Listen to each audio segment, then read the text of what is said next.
Oh, Today on the Shrewd Dudes podcast, we're going to talk about a few different things.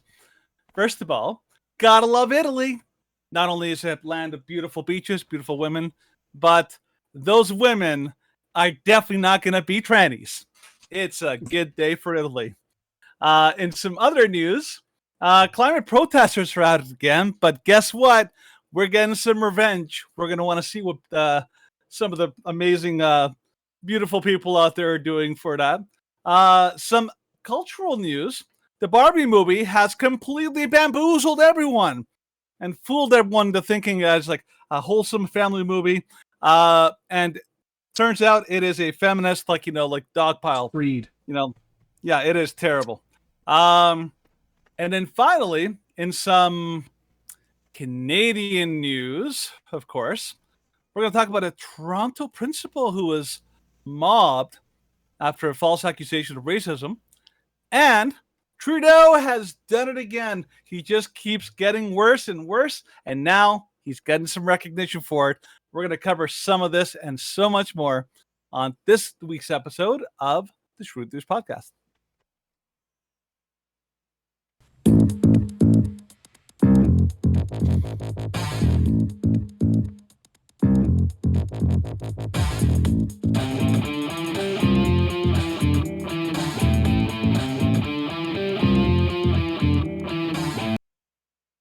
All right. So we are back for another Tuesday News Day. I apologize. This issue with my video freezing, I'm not sure exactly what's going on.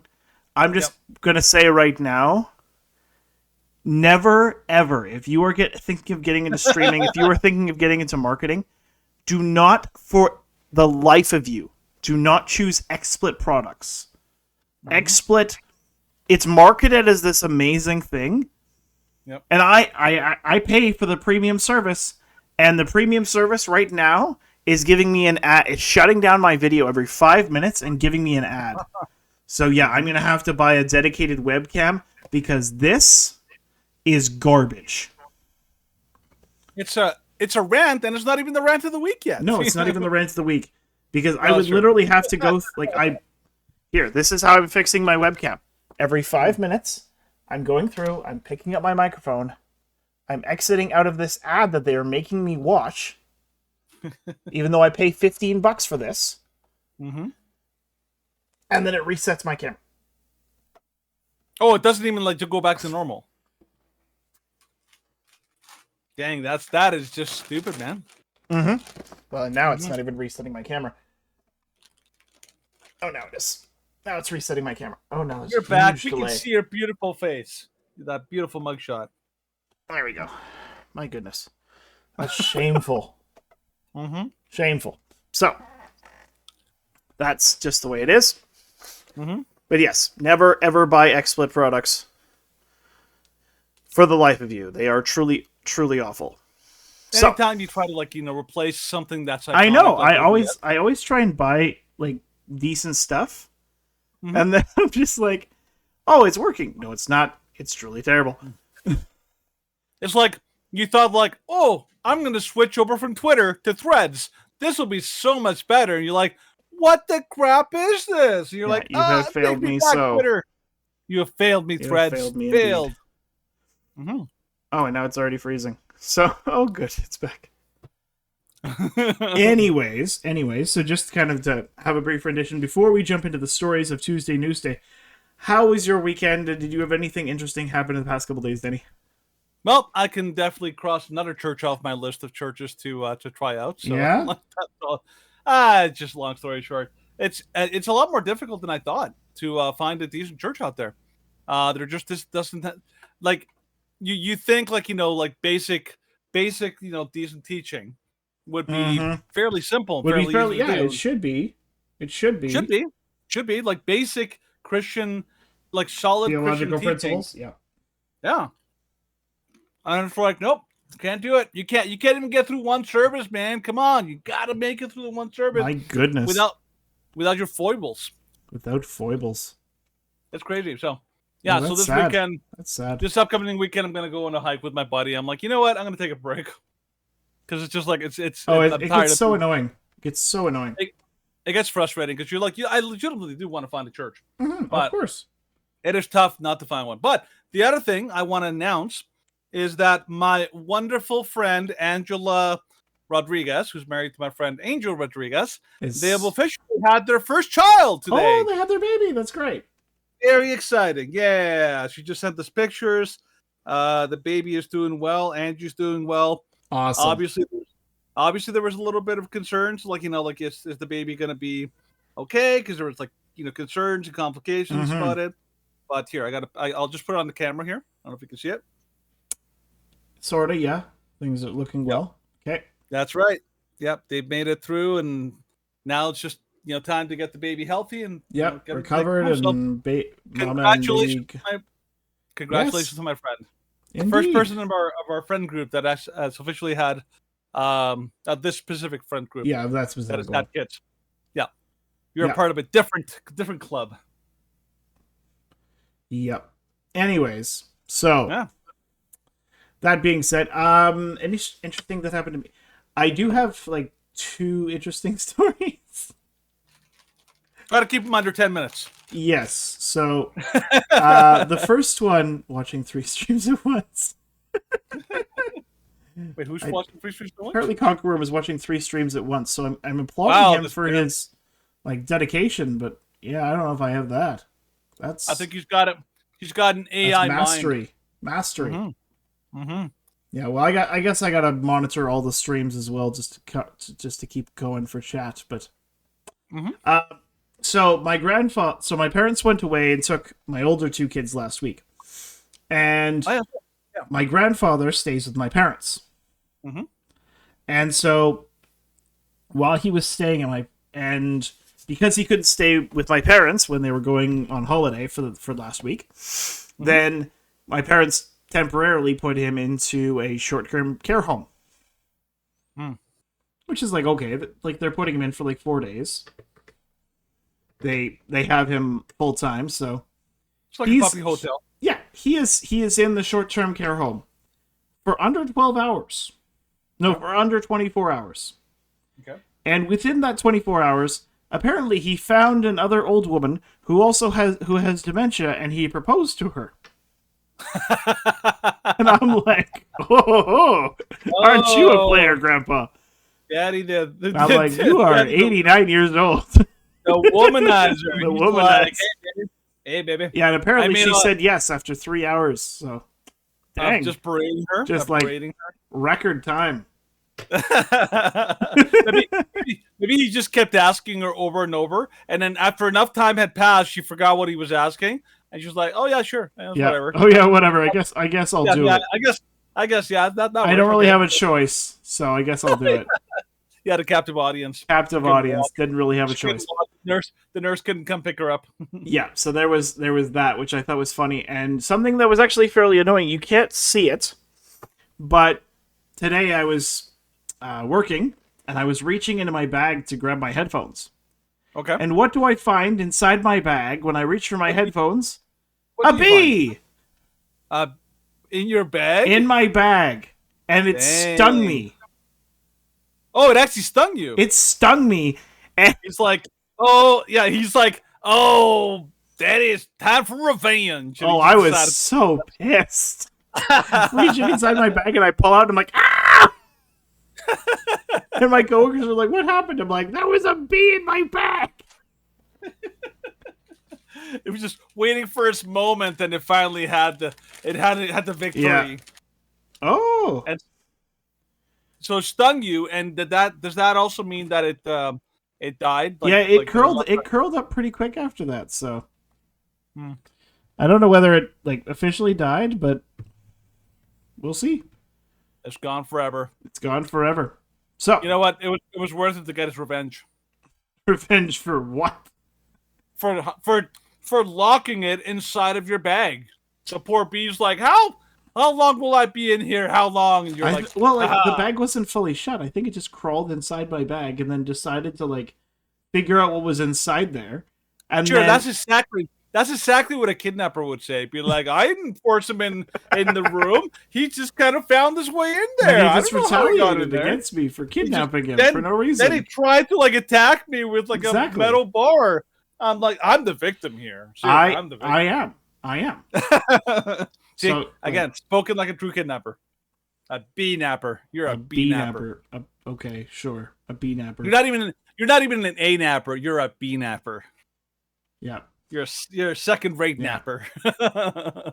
A console document. I've been trying to keep track of both streams. We've been predominantly watching Kick, because Kick actually has more viewers active at the moment. Or at least it says on my screen that I have more active viewers, and then on my phone it says something different, so I don't know. But we'll try and monitor both streams as much as we can. And if you have any questions or concerns. And of course, this upcoming Thursday, July the 27th, is our open mic night. Woo! So we will be having that. I'm going to try and find a dedicated webcam. I'll just buy one on Amazon. I'll bite the bullet. Before then, yeah. So I will have a dedicated webcam for then, because I'm really tired of this crap. I can finally show my face now. you're like the, what do you call it? What's that movie? That Broadway production that has the guy with the mask and he only covers half his face. Phantom of the Opera. Thank you. It's like the Phantom of the Opera. He's like, I can finally show my face. All right. Well, we've gone from finally showing our face, so now we're going to talk about some actual stories that are going on, because we can't just. No, it's definitely not the mask. Not the mask. No, like that. The mask. He definitely shows his face. Yeah. Anyways, we will be moving on. So let's talk about the first story from the day. So this is a story from Newsweek. So Miss Netherlands winner speaks out after Miss Italy bans trans contestants. So the trans quote-unquote woman was crowned Miss Netherlands, says it is so sad to see Miss Italy at competition ban transgender contestants.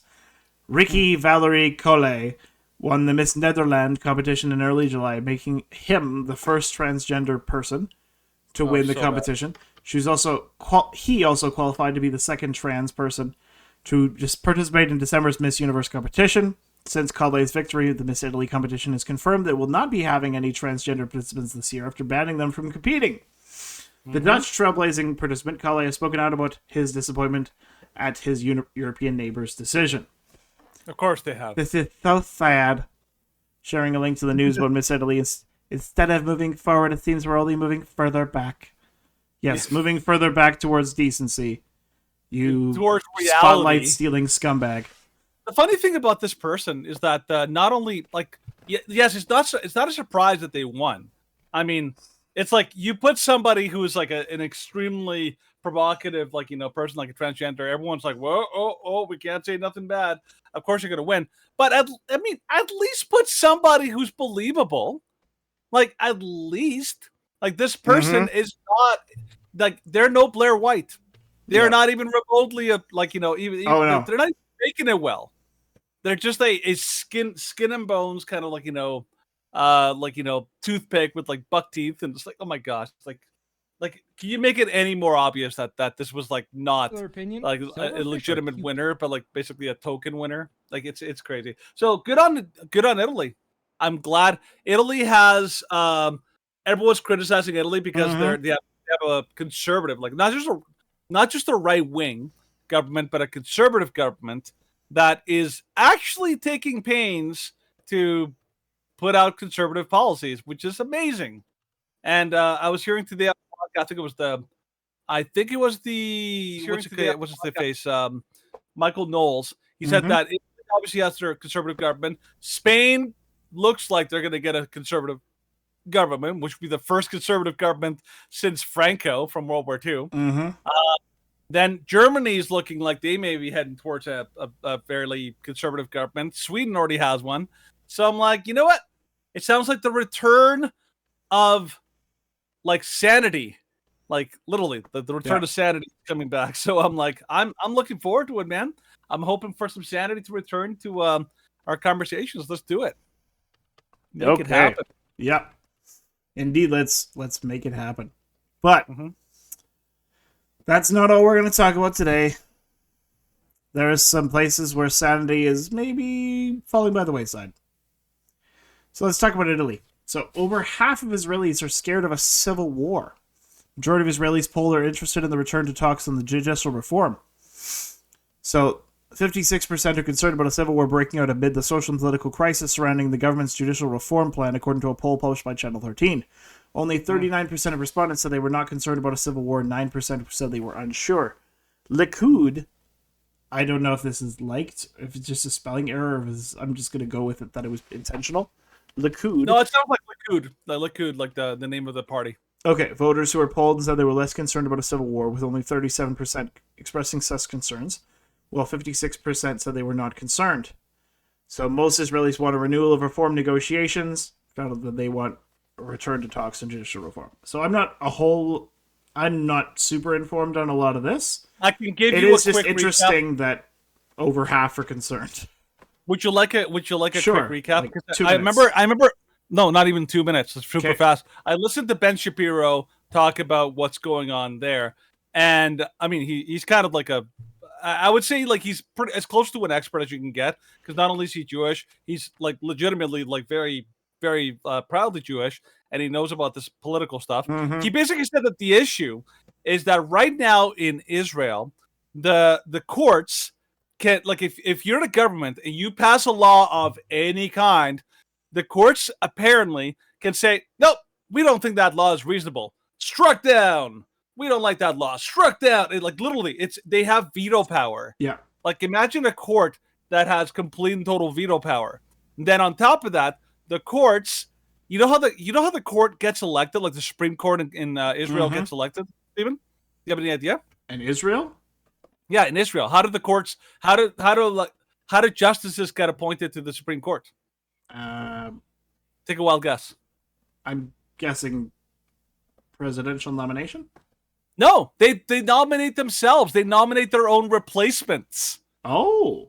I was like, are you freaking kidding me? So like, not only do they nominate their own replacements, they also have complete veto power. So basically the country is being run by the court, which essentially has veto. They don't have the power to create laws, but they have the power to completely veto any and all laws. So they're pretty much hamstringing the government of Israel, and they have like the ultimate power. So they're basically a dictatorship in form, if in function, if not in form.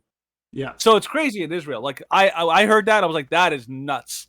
And so yeah, so obviously there's all sorts of people fighting about that, about the Israeli government is basically trying to amend that abuse of power in the Jewish courts, and of course the courts are like, well, we don't like that law. We're gonna strike it down. So like it's insane. But of course this is creating all sorts of tensions all throughout Israel. People are like, it's getting nuts out there. So keep an eye on that. It's only gonna get worse from here, I think. How was that? Under 2 minutes? Yep, that was pretty good. Pretty good. Hey, thank you. All right. So, moving on to the next story. This one's truly depraved. So, climate activists are just the worst. So, climate protesters block desperate mother trying to take child to hospital in London. So, here's a video of British environmental activists. This is where you call... So it's hard to tell with the sound, but she's pointing towards her car and saying that she has a little baby that she's trying to take to the hospital because it's an emergency situation.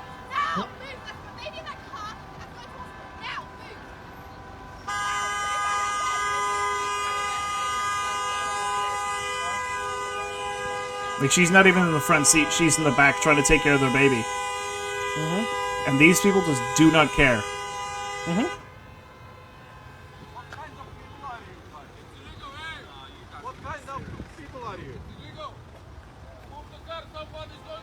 This woman has a real newborn baby, guys. You make more pollution. Somebody's going to the hospital. It's illegal. It's illegal. It's illegal.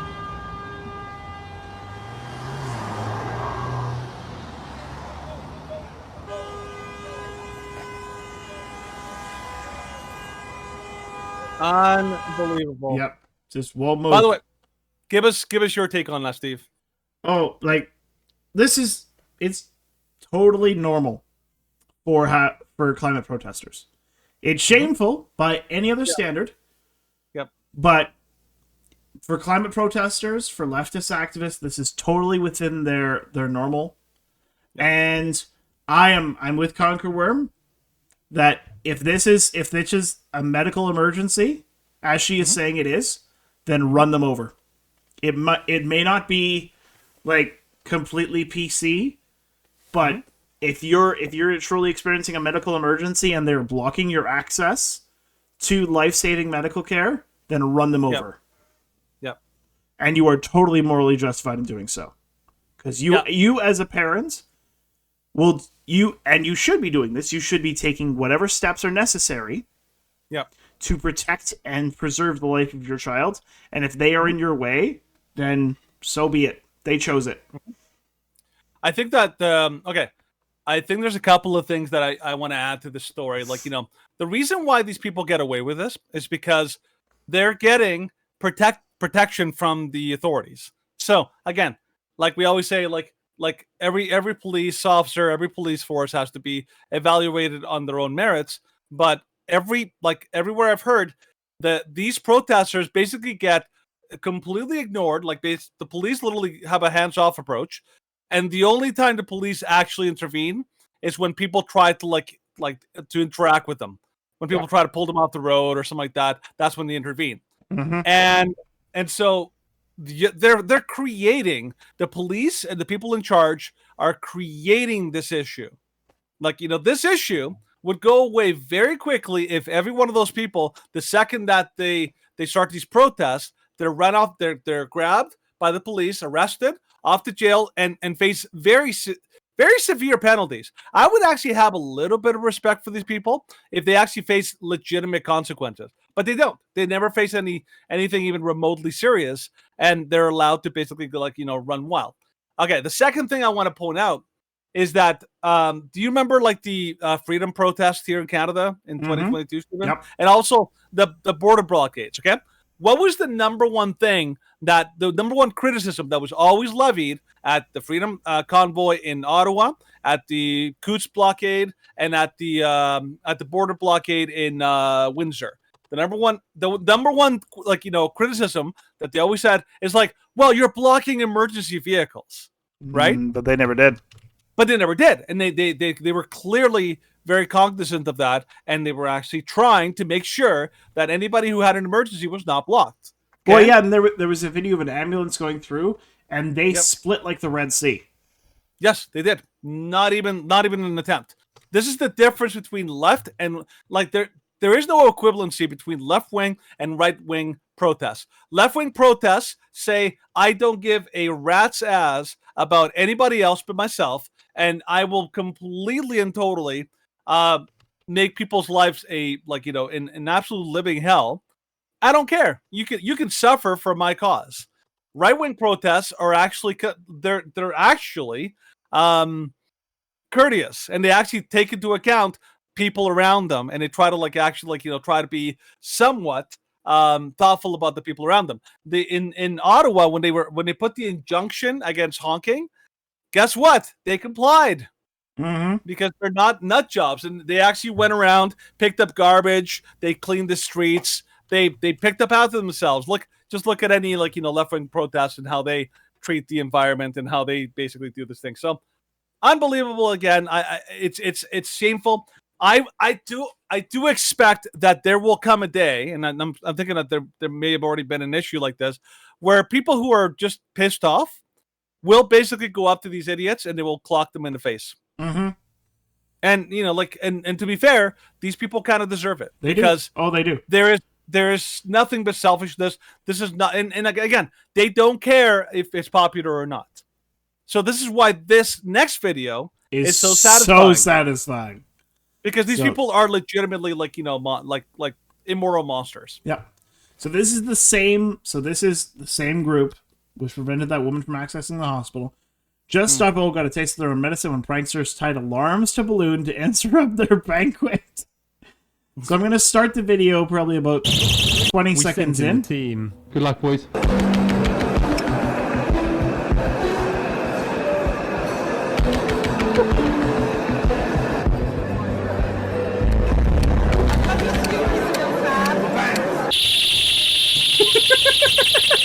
They just release him. Nicely done. Yeah, it's quite loud, so I'm just cutting it off. Yes. Yep. They're probably paid by the Daily Mail. Of course they are. If not that. See, the funny thing is, it wouldn't be a difficult problem for any 10-year-olds with a pellet gun. Be like, bang, bang, bang. They hate guns. So simple. Yeah, they hate guns, but it's such a simple solution. Because it wouldn't cause... Yeah, they'd have to set up... Well, the ladder won't reach. Like, they don't really have much of a choice but to basically just wait until the alarm's batteries die. That's the only choice they have. And, like, normally when it comes to pranks, I'm like, okay, like, we don't want to be disrupting people's right to free speech. And if this was a different group, I'd be like, yeah, like, this is petty and it's silly. But considering this was the exact group that did not care if an infant died because they had to make their protest statement, and this was the exact same group in London, and it happened 3 days afterwards, I'm like, yeah, this was a retaliatory strike, and I am all for it. Yeah, these guys should suffer. It's actually a very good prank because it doesn't actually hurt anybody in the same way that these guys will actually do their protesting to hurt other people and all that. And I'm sure like that I can almost guarantee you that the people in this like that were suffering from the balloon prank and all that, they were like, we're victims. Oh my gosh, we're like, look at these terrible people and what they're inconveniencing us, and we're just trying to enjoy a meal in peace. Like, yeah, like you thought about the people on the street. Yeah. You poor little victims. You poor little victims. But okay, that was more on the lighthearted side. But then there are counter protesters that don't do it correctly and become like legitimately like, you know, this person should be in prison for a very long time. They are definitely dangerous. So just to let you know, and my camera is frozen again. So again, XSplit be damned. So let's watch this NSFW warning right off the bat. There's violence. There is profanity, so just watch with transgender caution. Person with what? Violent profanity. I know, violent profanity from the trans mafia. I'm shocked. Shocked. That tells you. Shocked. Not that. So yeah, just a heads up and a warning. Yeah. So here we go. Watch out. Yeah, it's enough. Sir, call the police in here. Get the police in here. Someone down 911. You fool. Put your fucking clothes on. Well, you're calling me a man, right? I don't care what you are. Yeah, you can fight me like a fight. Fight me. Yep. That's full-on harassment. Well, that's not just harassment. That's assault and battery. I do love it here because it's just like, oh, let's play Victimhood Olympics. You assaulted a gay man. Yes, but trans are higher on the victimhood pyramid, so you can't play that card. It's like the food pyramid. It's like the food pyramid. Not like what's it called? With it, like what predators are on top? The pyramid of oppression. Yes. Yes, the pyramid. They are on top. Why are you holding signs up? Because he believes this. You just assaulted a gay man. That's a hate crime. You just assaulted a gay man. Oh yeah. Goes for the kick. Fight me. Leave him alone. Just go. Come on. You assaulted a gay man. You're gay. I'm gay. Then why are you holding signs up? Because he believes this. It's not. You just assaulted a gay man. That's a hate crime. Killing me not a hate crime. He's gay. Hey, leave him alone. Stop. There's no need for everyone to jump. But no. Fight! Leave him alone! Hey, stop! Stop! What's going on? Get him out of here! He just smacks the guy on the way out. My goodness. All right. What a vile little turd. That's the kind of thing where you really hope, or that person really hopes, that there are not real men in that crowd. Oh, I know several guys. I know two guys I can name right off the top of my head. My buddy Mike, my buddy Chad. They saw that idiot doing what he's doing. They would literally drop him in a second. Oh, yeah. And he wouldn't stand a chance, because this is not a brave person. This is not an effective fighter. This is not a brave person. They're just swinging. Wild, they're just swinging. yeah, they're just swinging haymakers. A person with actual skill in fighting, they wouldn't last a second, and they would be dropped at the drop of a hat. They would like literally go down. And that's the thing. It's like, like it's the joy. Then you have to ask the question, like, it's like a Jordan Neely incident, right? Like, is the person who actually stops this idiot from like attacking other people, are they going to be charged for a hate crime for stopping a transgender individual for like, literally assaulting people? If there was like really like legitimately strong men, dangerous, like, like properly dangerous men, that dude would not even try it. No. But he feels totally entitled. He's immune to anything, any kind of like, pushback. So yeah, let's hope that I don't actually, yeah, the console document asked if he hit an old person in that video. It's hard to track. I don't know if he did. I would not be shocked, because this person literally had no concern whatsoever. He was hitting anything and anyone that moves. Yeah. Anyone but that again, even mentioned, like, even disagreed with him. Yeah. Again, this is part of the left-wing kind of mindset. Like, I can't tell you how many times we've seen videos of left-wing, and they don't have to be transgender. Like, you remember that video, Stephen, like a couple years back now, where that there was the pro-life activist on the streets talking to this one guy, and he does basically a roundhouse kick. Yeah, in Toronto. And in Toronto, and literally kicks her. And he's like, "Oh, I was aiming for your phone." Like, no, like, you assaulted her. That's still assault. For somebody's phone.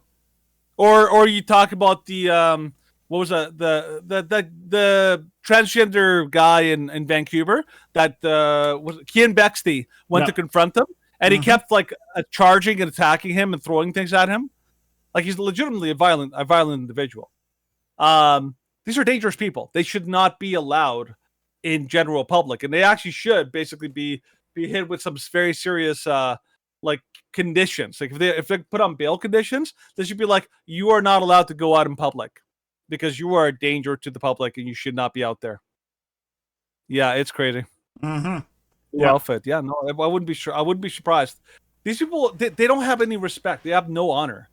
They will attack anybody, and because like the funny thing about this, I always find this, is that there is no equivalency. They always accuse people on conservative people. Oh yeah. People, of being hateful, and of being like, and of being violent towards the trans community, and yet they have the most violent and hateful people in their own. I've referenced this plenty on whenever I have these engagements on what is now X.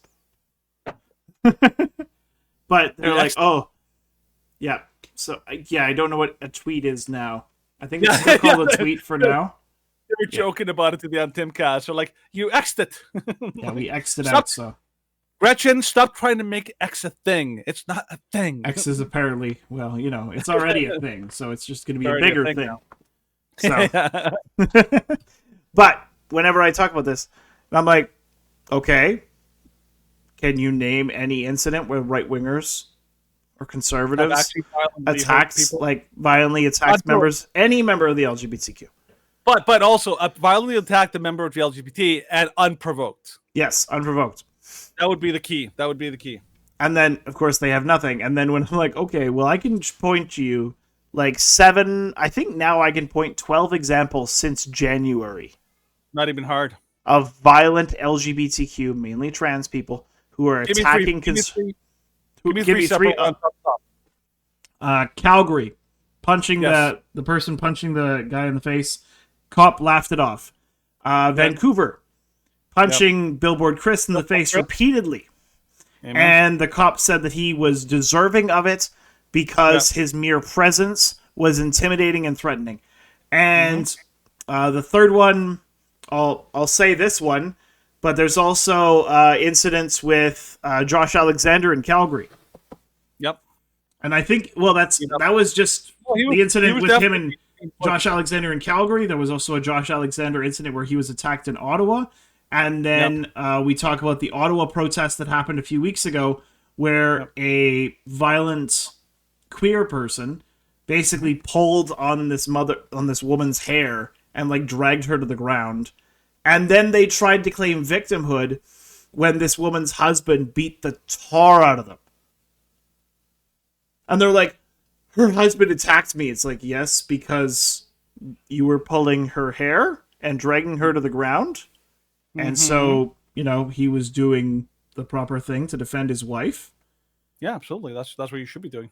So, but it's just like, yeah, it's something that like they are intentionally ignorant, or they're in such an echo chamber that they never see it. yes. And either way, it's part of the cult. They're a cult. Like Tim Pool always says, they're part of a cult, and they like one of the conditions of being in the cult is that you don't actually know the cult. So guess what, honey? You're in a cult. You are in there. All right, let's go to the next one. So speaking of being in another cult, let's talk about the feminist cult that has taken over Hollywood and taken the weekend box office by storm. Take it away, Steven. Alrighty, let's do it. So, about Barbie. Yeah, and I realize my video has again frozen, so I'm just gonna say screw it. I'm not fixing it again. We're just gonna enjoy your beautiful like frozen face. Actually, you know what you should do? You should just keep your face like totally like, you know, but big like goofy smile until it freezes and just leave it there. Yeah, it's gonna be hard to hold. Yeah, I know. Knowing me, I'll like have it in there. Then the moment I try and like change my face to like talk, and then it fixes it in me talking. So from Forbes, right. Barbie largely praised for feminist themes, but draws anger from the anti-woke for good reason. So the highly anticipated Barbie debuted to strong reviews on critic reviews on Rotten Tomatoes. So let's actually click on that. Let's see what the review score is. So Barbie audience score is still 87%, which is pretty impressive. That's impressive for what it was. Yes. So, with many reviewers singling out the feminist themes as a highlight, the right-wing media has carved out Barbie's feminist angle as woke and criticized what they say is man-hating portrayal of Ryan Gosling's Ken, and their critiques are being widely mocked by filmgoers on social media. It is such man-hating. It is horrible. Oh, it's yeah. Like I watched, like Ben Shapiro actually brought, like he had notes and he had receipts because he took clips from the film, and he's like, and you're like, oh yeah, like, yep, I see where this went wrong. And he thoroughly explains why the movie is trash. And he opens by lighting Barbie dolls on fire. Yeah, it was pretty good. Yeah, and this is the message of the film. Either you're a third-rate feminist who hates men, truly hates men, or you're brainwashed. And that's the message of the film. There's only two messages there. Yeah. So, like yes, it uses the word patriarchy unironically more than 10 times. Yeah, it's so brutal. Like every non-woke or anti-woke commentator I've seen, from like the critical drinker, obviously Ben Shapiro, to Charlie Kirk, to everyone else, they all basically look at this movie and they're like, this is like feminist propaganda on like insane steroids. It is, and it's not just that the messaging is bad. It's also that the movie itself was poorly made. That's the other part. Production value, sure. It looks great because they put a lot of money into the production of the movie and all that, but the acting was brutal. The plot made no sense. A lot of the things that were thrown in there, you're like, that's why. Wait, like for example, for basic example, the people that when Barbie goes into the real world, so to speak, the real world does not resemble the actual world in even the slightest way. People are literally going up to Barbie and smacking her on the butt in the quote unquote real world. And I'm like, give me a single city anywhere in the United States where guys literally come up to a girl and smack her on the butt and call her sweetheart. Or even like, it would be inappropriate. It would be inappropriate if I was walking along the road and smacked my wife in the butt. Yeah. People would be criticizing and attacking me. And of course, like, that's much less offensive than some random person going up to a woman and smacking her on the tush. But the fact that they presented this in even a semi-serious manner as representative of modern American culture is laughable in the extreme. Right. And there's other plot points that they completely... Okay, I have to... Okay, why did you think the Barbie movie was good, Console? This will be good. I had my coworker. He said his friends went to it, and they told him that they're like, yeah, I'm usually on board with like the feminism and the wokeness, but this was a little much. I'm like, oh, if even they're saying it's a little much, that's saying a lot. Well, because even some of the jokes, like, and there's a scene that in the movie where the Kens on the beach or whatever. Oh, the beat you off. I'm gonna beat you off, like you're gonna beat me off. I'll beat both of you off. Yeah, like it's like, oh great, you're gonna have little girls like watching this, making very overt sexual references, like so many times that it stops being funny. Like it's not, I don't even think it was funny even the first time, but they just keep pounding it in because they just can't stop and all that. There's one of my favorite parts of the movie that I couldn't believe is that, like, they basically, the whole idea is that Barbie goes to the real world, and while they're there, Ken realizes, hey, the patriarchy is so darn great, I'm gonna bring him back to Barbie world. And in a matter of hours, he goes back to Barbie land, and suddenly they've taken over everything. They are now kings of Barbie land. And these are supposed to be the strong, empowered women who are like they don't need no man. They're super powerful. They're like boss girls and all that. They literally took over in no time. It's like, oh yeah, you're strong, independent, like women, and completely and totally immune to like men's like power and the patriarchy. Nope. Took you 2 seconds for the man to take over. I was like, wow. Way to undercut your entire message about how women are so strong and powerful and everything else. No. The second a man even tries to make the effort, like it's all over. It's like, well, so much for feminism and how strong women are. Yep. Dear Lord. So the movie was just like a train wreck.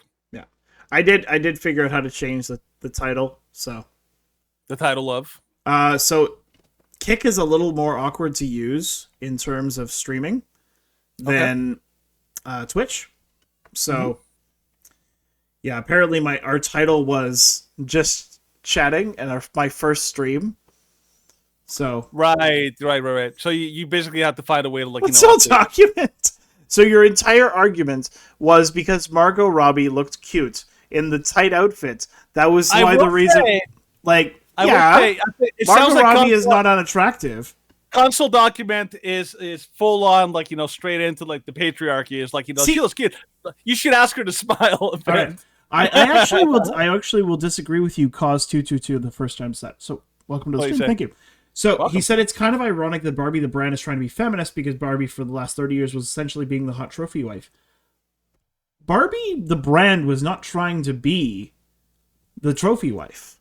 Barbie the brand for the past 30 years, I would say, has been trying to sell the idea that women can be whatever they set their mind to. That's why you have Dr. Barbie, that's why you have Astronaut Barbie, that's why you have like all these different types of Barbies where Barbie is doing every career under the sun. Mm-hmm. And so like Barbie has always been this fairly like mainstream feminist icon of women's empowerment. Yes, like the body image of Barbie has always been like this unattainable beauty standard. But do you have a source for that console document? Because I've never heard that Barbie originated in Japan as a sex doll and then rebranded itself. That'd be funny if that was true. It would be funny if it was true, but I've never heard that. So if you can cite that, that'd be great. But I know that what I've heard about Barbie is that it was created obviously by a woman. So it was like she was the CEO for like the first 30 years or something like that of the doll, and then it kind of took over and all that. Like you can't watch this movie and not say that this is like, I mean, they're about as transparent as like dressing dressing a walrus in the bikini. It's like like yeah, it's obvious. You're not hiding anything. Okay.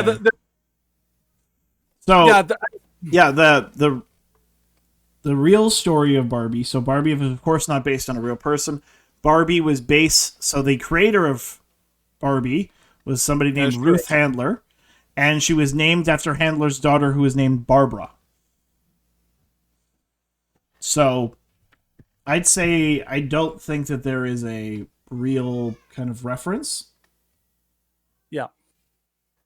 To be honest, the Barbie Doctor Lawyer Astronaut stuff is okay. Recent. Yeah. So yeah, that would be fairly like that's a fair point. Because Barbie was kind of primarily advertised as having the dream house and having the dream car and just being like the ultimate kind of you can decorate your own life. And there, I would have to, of course, look this up, and I'm kind of just speaking off the top of my head, but yeah, I would say that the move towards Barbie having more of a career focus would be more recent.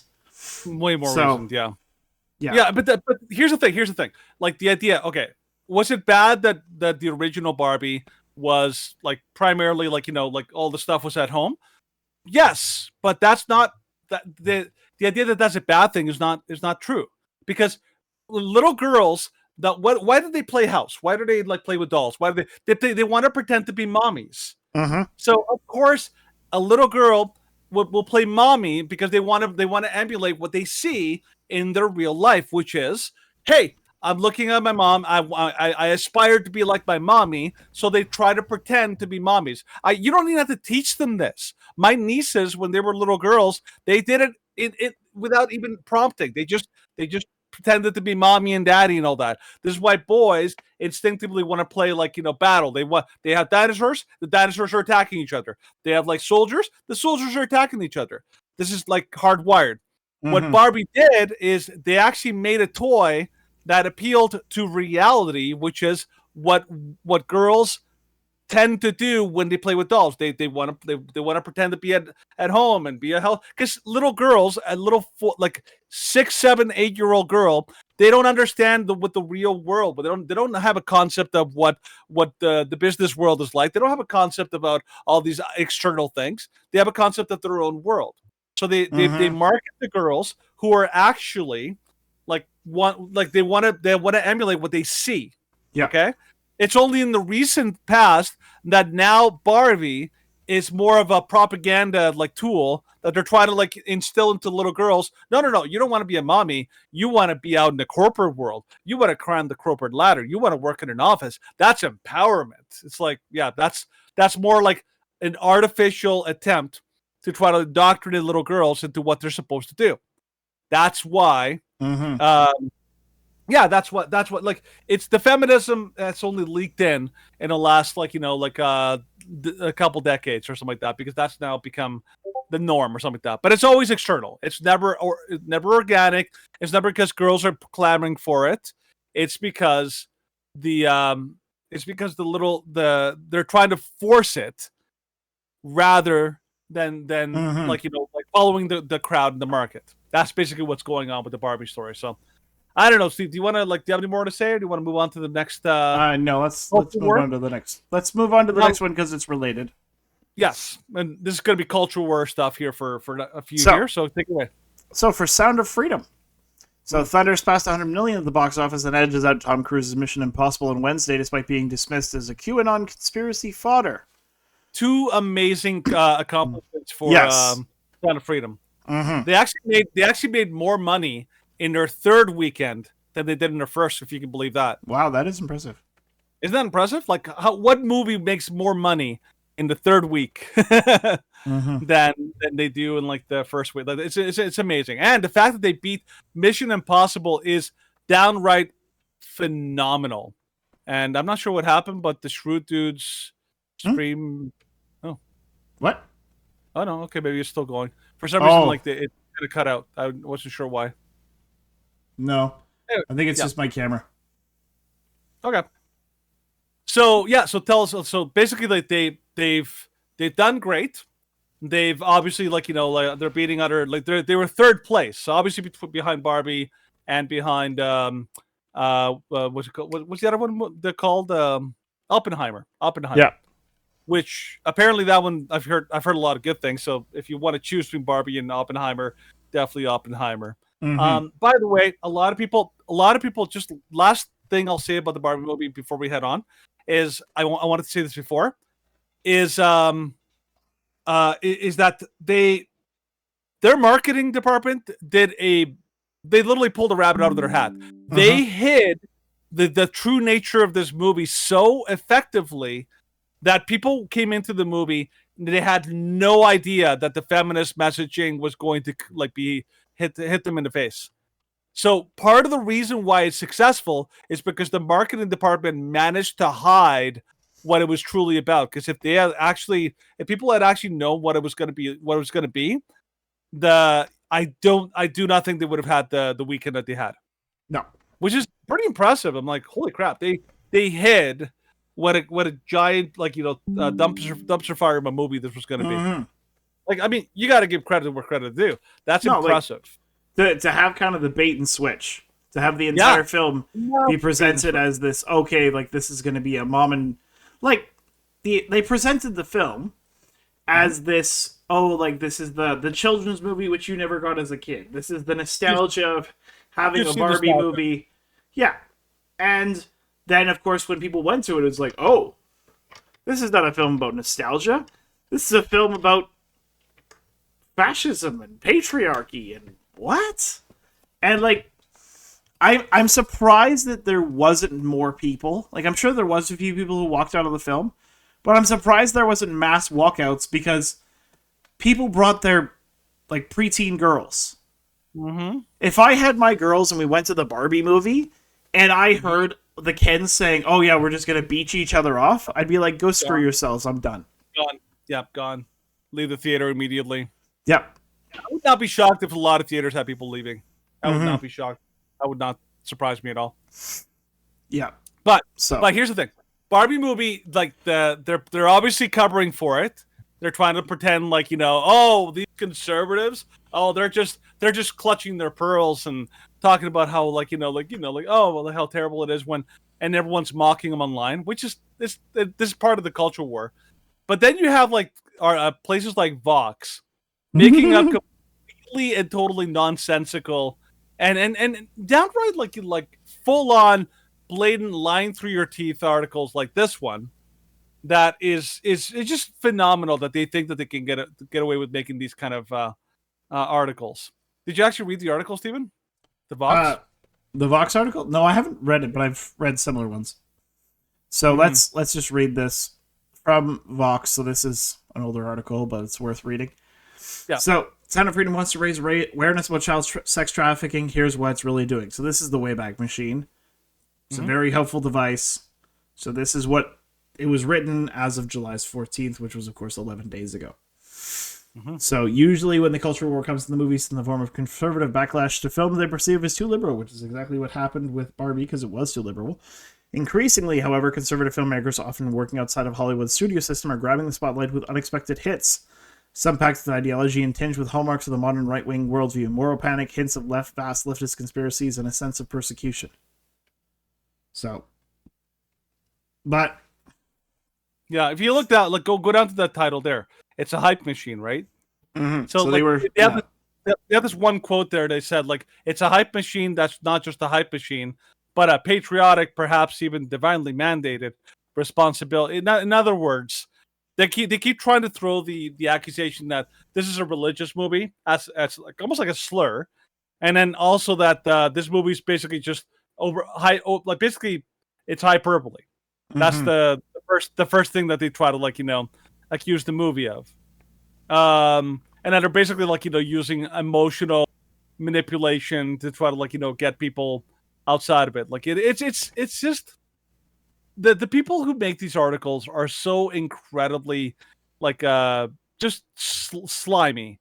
There's very, very slimy stuff that the idea that they're criticizing a movie that's trying to bring awareness to child trafficking, which is one of the most horrendous crimes ever, shows you the kind of things you should watch out for. Imagine if you got together with all of your community in a community hall, and somebody was talking about by the way, there are people out there who are literally kidnapping dogs and cats, and they're torturing them and killing them without people knowing.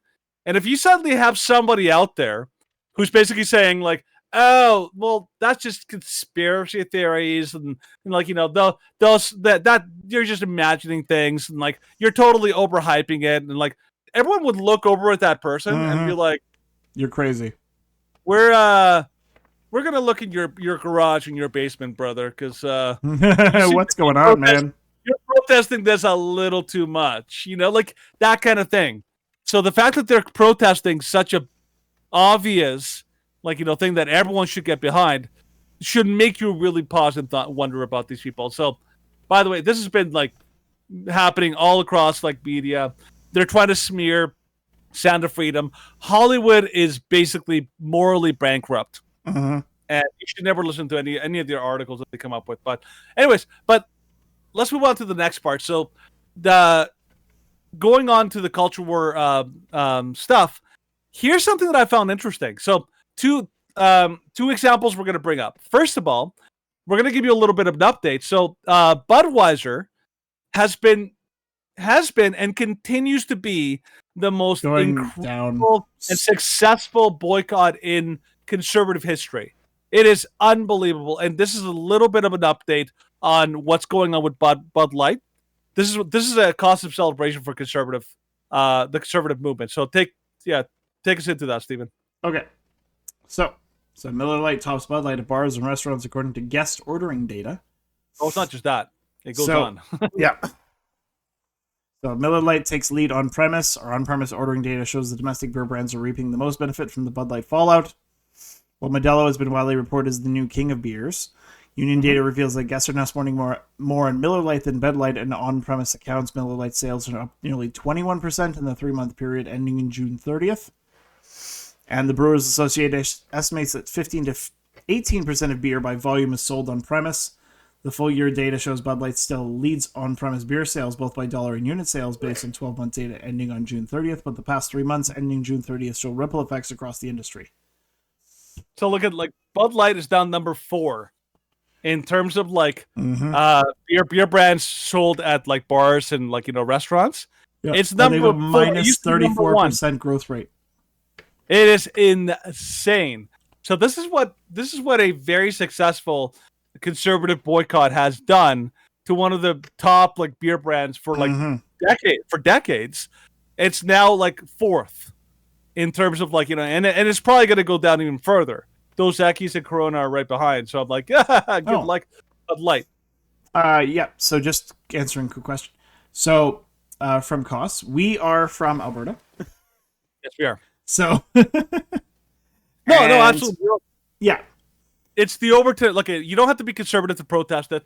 I agree. The problem is that nowadays there's only 2 groups, according to the media and according to leftists. There's those who are woke and everyone else.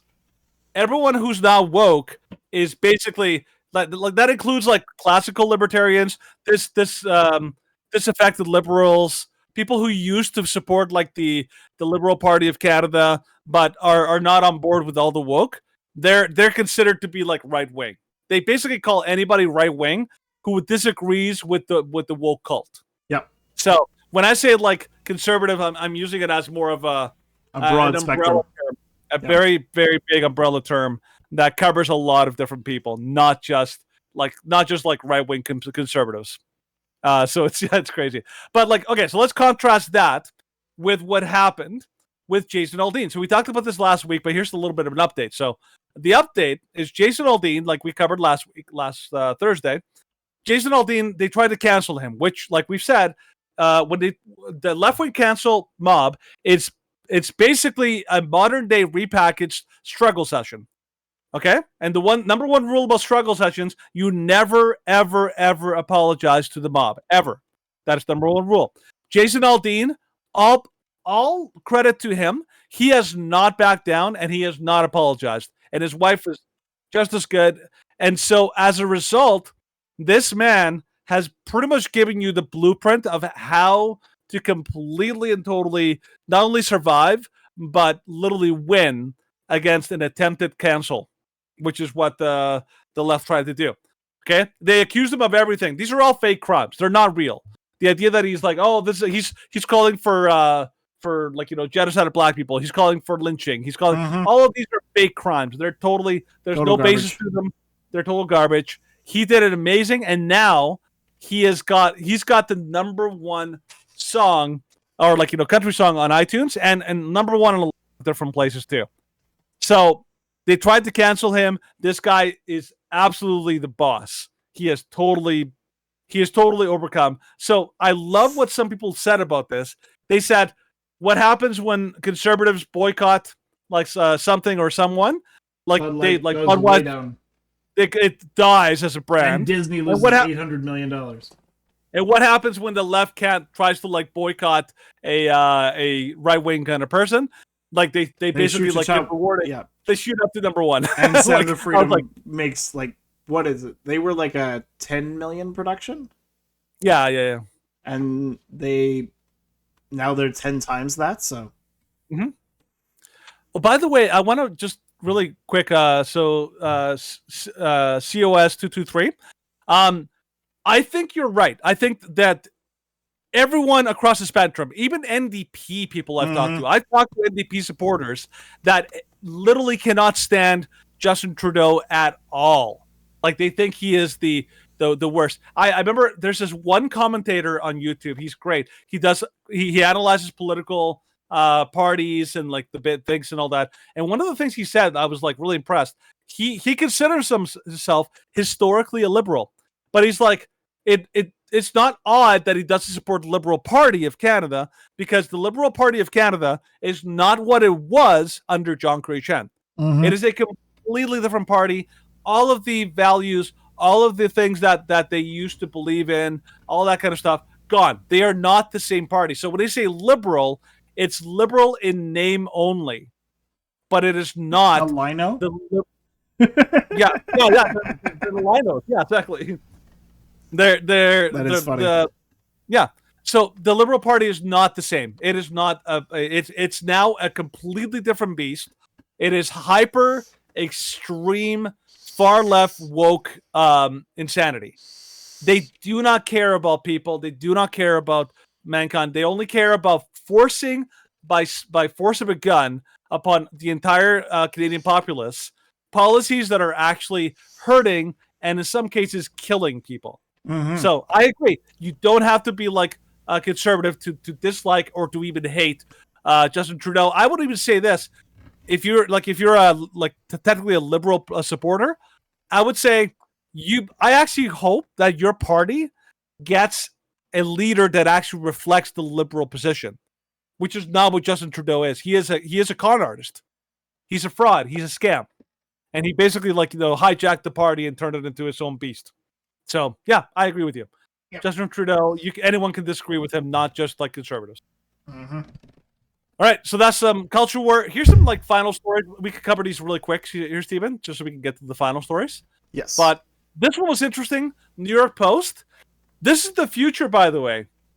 And this is coming. This is just the first taste that we're getting of it. Shield your eyes. Yes, shield your eyes, ladies. Or gentlemen. Gentlemen. Yep. Ladies too, because they're like, oh my god, my husband, he's gonna be they're worried about their men. Yeah. Well, and for good reason. Yeah. Okay, so from the New York Post. So be of good virtue. I'm an AI influencer's follower, crave my sexy snaps, but I don't exist. So her fans think they found true love, but she's not real. Mila Sophia is an AI-generated influencer with sultry follows on Twitter and TikTok, racking up thousands of likes from deluded social media users. Quote, I'm a 19-year-old virtual girl from Helsinki. I was made by AI. Check out my other social media accounts. So, and this is some of the pictures. So, yeah, this is an AI-generated image from Santorini. These are all fake. This could be on a Sports Illustrated cover. Yep. People would be this part was hilarious.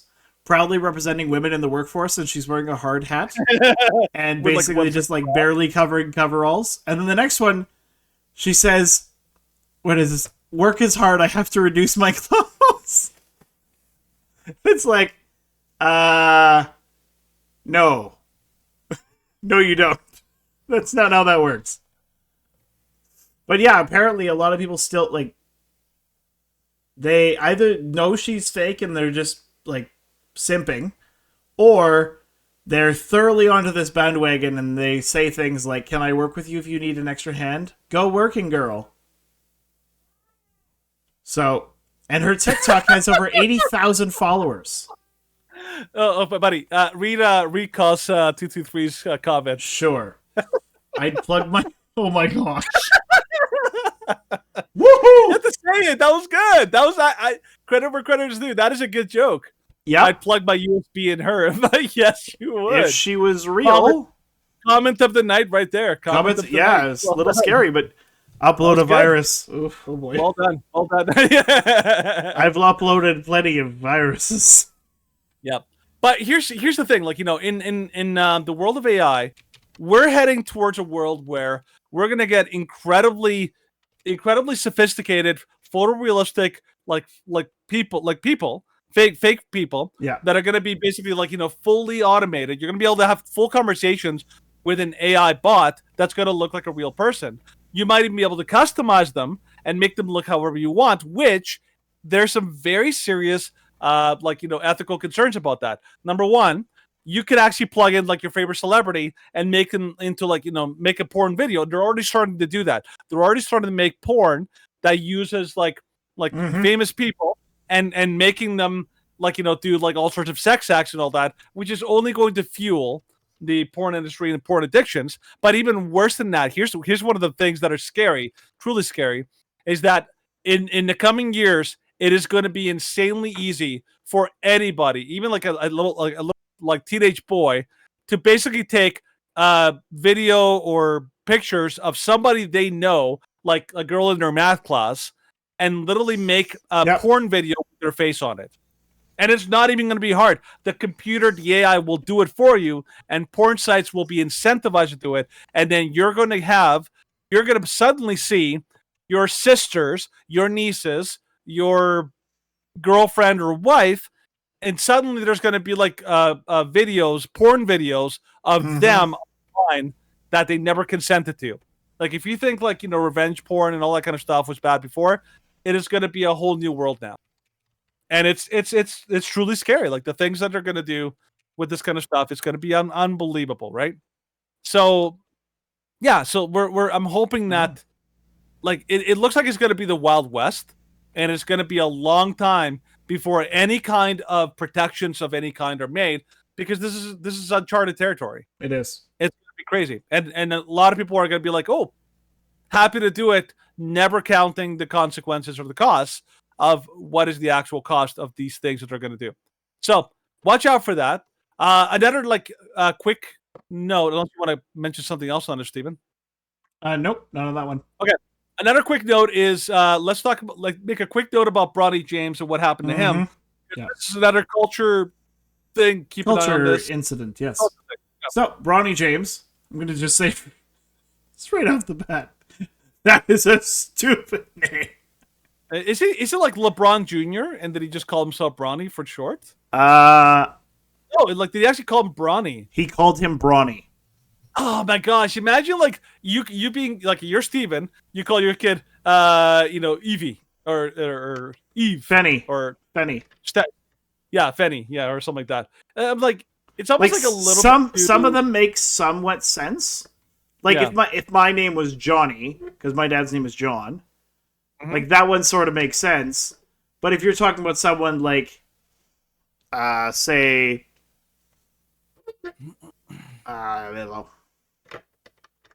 Brandon, to say Branny, like that's the same kind of, like, it's so silly.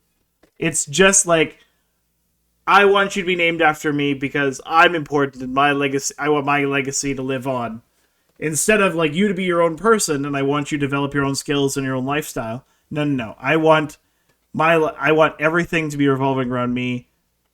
That's just, unfortunately, kind of just the way that LeBron James is. It's just sad and silly and stupid. Anyways, so talk about this story. Okay. So Bronny James was working out Monday when he suddenly suffered cardiac arrest. The University of Southern California basketball player, 18, has been taken to hospital immediately and is now in stable condition and no longer in the ICU. Bronny James is one of more than 350,000 people who experienced cardiac arrest this year outside of a hospital, according to data from the American Heart Association. Nearly 90% of the episodes are fatal. What does it mean to experience cardiac arrest? Why does it happen, especially in young people? Here's what we know. We've talked about stuff like this before. So let's just skip over to what people are talking about.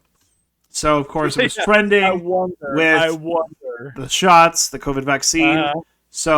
From this article, I'm going to quote from this article. It's important to note there's no evidence linking either COVID-19 to the vaccine. What happened to Bronny James? It's too early to know what caused this health emergency. Why are people talking about it? Because there's been a lot of chatter about the connection between heart issues and COVID. Well, that's not what they're saying the connections are from. So, Susan Cheng, director of the Institute of Research on Healthy Aging in the Department of Cardiology, previously spoke to Today about how there's been a 30% increase in heart attack deaths among people in ages 25 to 44. What?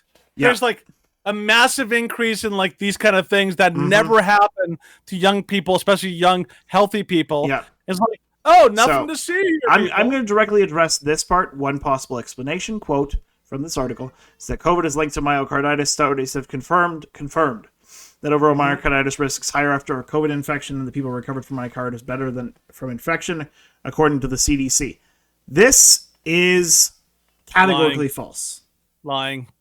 Like, we always point to that one study from Israel, where they had over 200,000 participants, and they studied before COVID and after COVID, and there was no discernible difference between rates of myocarditis amongst those who had acquired COVID, and this was before, of course, the shots were taken into effect. So to claim that there is a greater risk of myocarditis from COVID than from the jibby jabs is categorically false. And so there's a reason that people are concerned. And the fact that there's 30% of the 30% increase in heart attack, in heart disease deaths from the age group of 25 to 44 in the past few years is shocking. And of course, if you actually look at that data, that doesn't actually start increasing until mid 2021. Yeah, like COVID, the whole pandemic has been an exercise, a brilliant exercise in gaslighting 101. Because here's how this works. I'll give you a basic example just to kind of illustrate how they do this. They when they say there's no evidence, that's lying, even though it's technically accurate. Because the way it works is that unless you have undeniable, hardcore proof that is that there's no other possible alternative, then you can always say there's no evidence. That's their game plan. And so they basically this is why they invented the term conspiracy theory, to call anybody who even suggests what is obvious to regular observers. It's basically a way of calling you crazy and calling you even dangerous, because you're spreading misinformation and all that kind of stuff. So the example I wanted to use, last Friday, I was listening to a debate between these two guys about the election in America, okay? The 2020 election. The one guy was he was very well informed, but I hated what he kept saying. He's like, you have no evidence. And I'm like, this is why people don't trust people like you. Because when you say no evidence, it's not that there's no evidence. Is that the threshold for being able to criticize or even suggest that something happened is they make it so insanely high. It's so insanely high. That unless you have mountains of evidence at your disposal that you can present on the fly, then shut up and stay quiet, because just even suggesting that is dangerous and all that. But regular people can tell that election had some very serious problems for a million different ways, from voter irregularities, finding people that were dead, that were listed as voting, to all sorts of shenanigans with the chain of custody issues, all sorts of shenanigans with people picking up boxes in the middle of the night, to things suddenly weird coincidences happen in voting voting centers that suddenly like make it so that people can't vote. Like people, you're telling people don't believe you're lying, don't believe your eyes. Yeah, we can all see something happen here, and you're basically telling them like, nope, you're crazy, you're imagining, you're a crazy conspiracy theorist. Same thing with this. People are I don't think people are dumb. And the thing I hate is that the media and politicians like Trudeau, they're such complete scumbags that they look at you in the face and they say you're crazy, shut up, you're not intelligent. That's basically the accusation that they throw at you. They basically say you're too stupid to talk about this, leave it to the experts. And this is why people are pissed, because this is obvious. You know, this is not it's not even hard. Like, can you present a very like well thought out, super well resourced and argument with a million sources? No, most regular people can't do that. But they basically try to shut people up and force them to believe the absurd, and so people like are afraid to speak up. No, you're not crazy and you're not bad for pointing out what is obvious. This super smells like a vaccine injury. So don't be ashamed of that. They're trying to gaslight you. Don't let them. No. Anyways, let's go on. Yes, let's indeed go on. That was my fault. That was my fault. Yep. I just got guilty about that. So something that somebody else wanted us to talk about. So yeah, Twitter rebrands logo to X. As Elon Musk loses iconic bird. Musk said the idea of changing the logo to X was to embody the imperfections in us all that make us unique. Elon Musk loves X stuff. So the website twitter.com remained live, and branding on the app version of the platform did not appear to change as of early Monday. It has now. Has it? It has only on the website.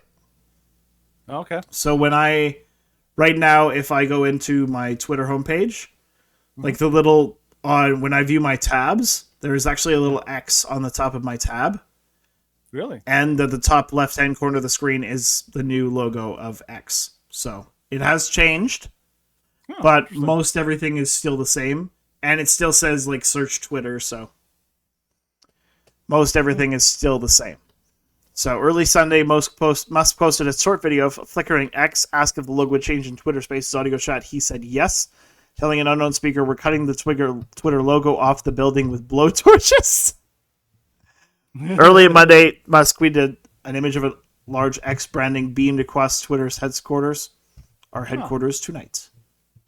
That's really weird. I'm actually trying to find Twitter right now, and I can't even find it anymore. Hold on. Okay, so Twitter login.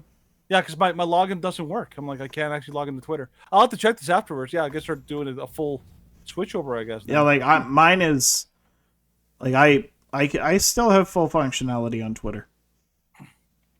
So maybe it might be just right now for, like, while they're changing things over, it just might be for those who are paying. Yeah. Well, I think it's also because I used to have, I have like a tab, like a shortcut on my computer. I just click on that and suddenly it won't go there. Like, oh, I have to like completely redo that. So that's interesting. So I guess if you're from Conqueror, so Conqueror was saying apparently he has some copyright claims to fight first, and also any clue what the financial part would be about. Apparently, he has said that there is going to be some form of banking available on X. So, you know what I'm thinking will be? I don't know. It's just a guess, but you know how they're starting to monetize Twitter? Data. Yep. They're starting to monetize Twitter. I would not be surprised if it was related to that they're taking the monetization and turning it into some kind of like currency. It's possible.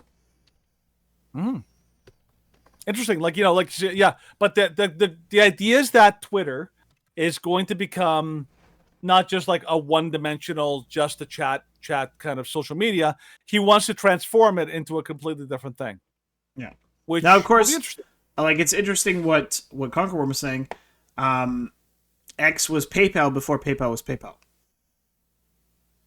Because of course Elon Musk was one of the co-founders of PayPal. Oh no way! I didn't know that. So that guy's figures everything. Oh, he does have his. Well, not quite. He's not BlackRock, but No, but he's gone to space. He's done electric cars. He's done a whole bunch of different stuff. So it's quite interesting. Yeah. So, but let's move on and quickly talk about Hunter. After I quickly address this coming from, so Elon apparently made his first $200 million from PayPal. Very interesting. Mm-hmm. But let's talk about other people and how they made their $200 million. Hunter's friend Devin Archer reschedules his date with House Oversight Committee for the 4th time under subpoena as he prepares to dish about how his longtime partner put his powerful father on speakerphone to impress clients. So, his business partner Devin Archer is expected to testify Monday. Yeah, that's not happening. Before the House Oversight Committee about their businesses, Archer is expected to tell the committee, which is investigating Hunter's businesses. Hunter called Joe and put him on speakerphone to associate. Archer was subpoenaed on June 12th, but has so far postponed testifying 3 times. The committee has only 1 week left before a summer break. So he's going to speak pretty quick here.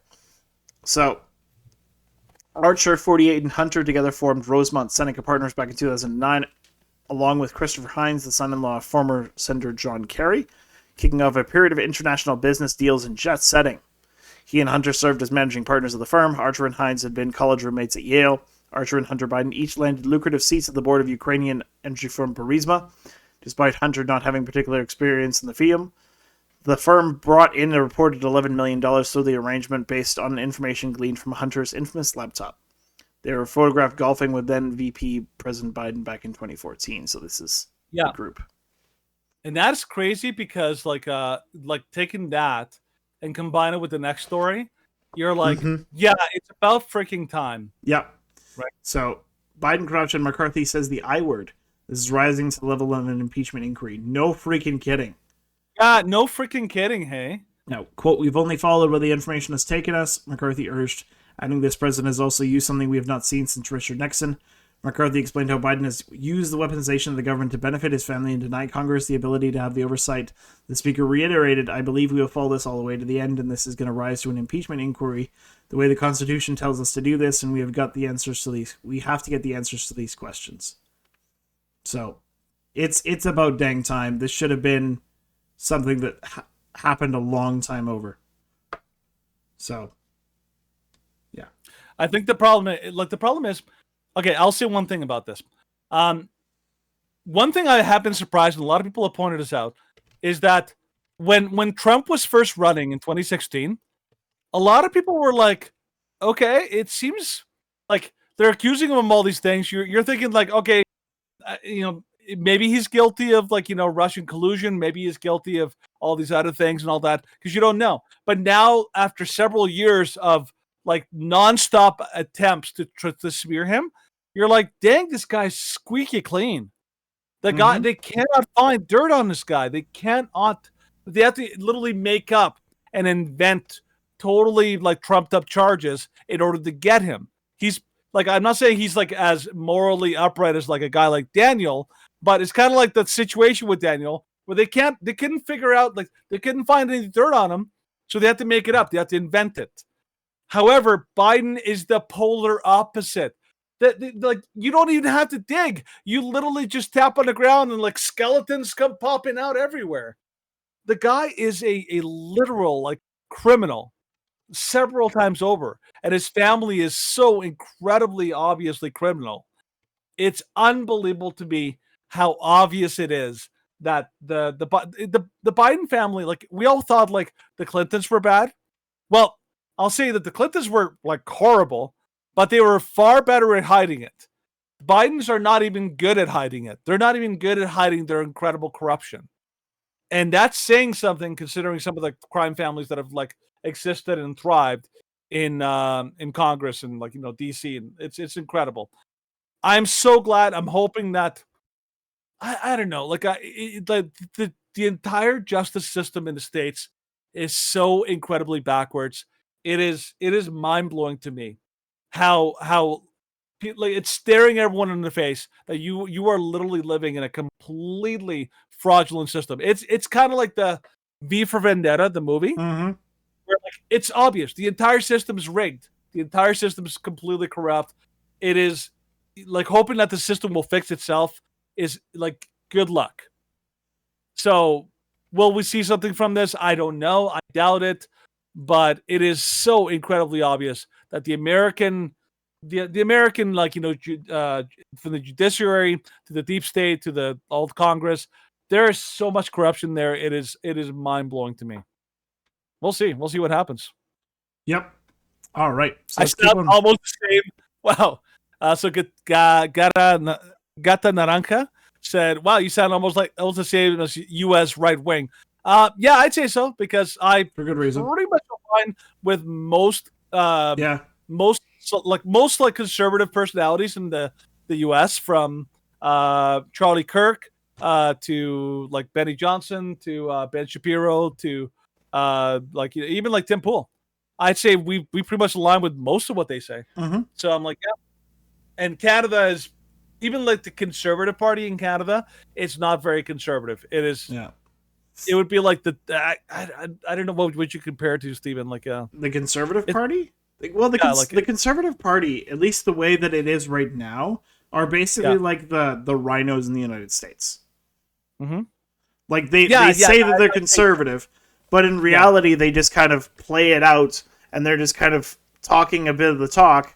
But then when it comes down to it, and you look for brass tacks, then you're finding liberal light.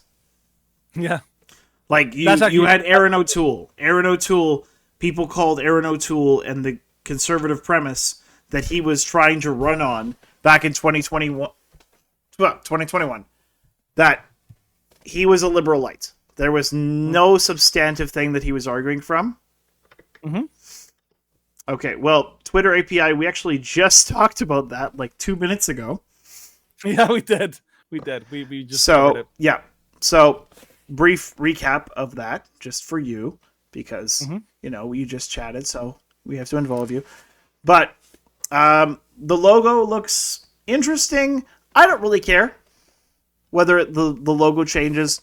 I don't really care what he's trying, like whether he's trying to bring in some form of incorporation with a payment system like PayPal. But so far, I'm willing to give Elon the benefit of the doubt, just because Elon has made the system better exponentially.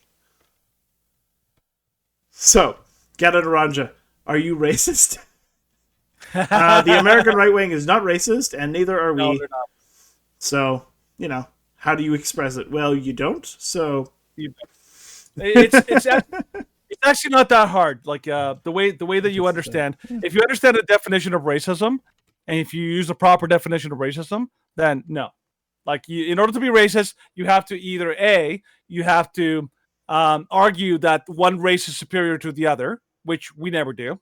You have to show prejudice, which means you condemn an entire group as a whole, which we don't.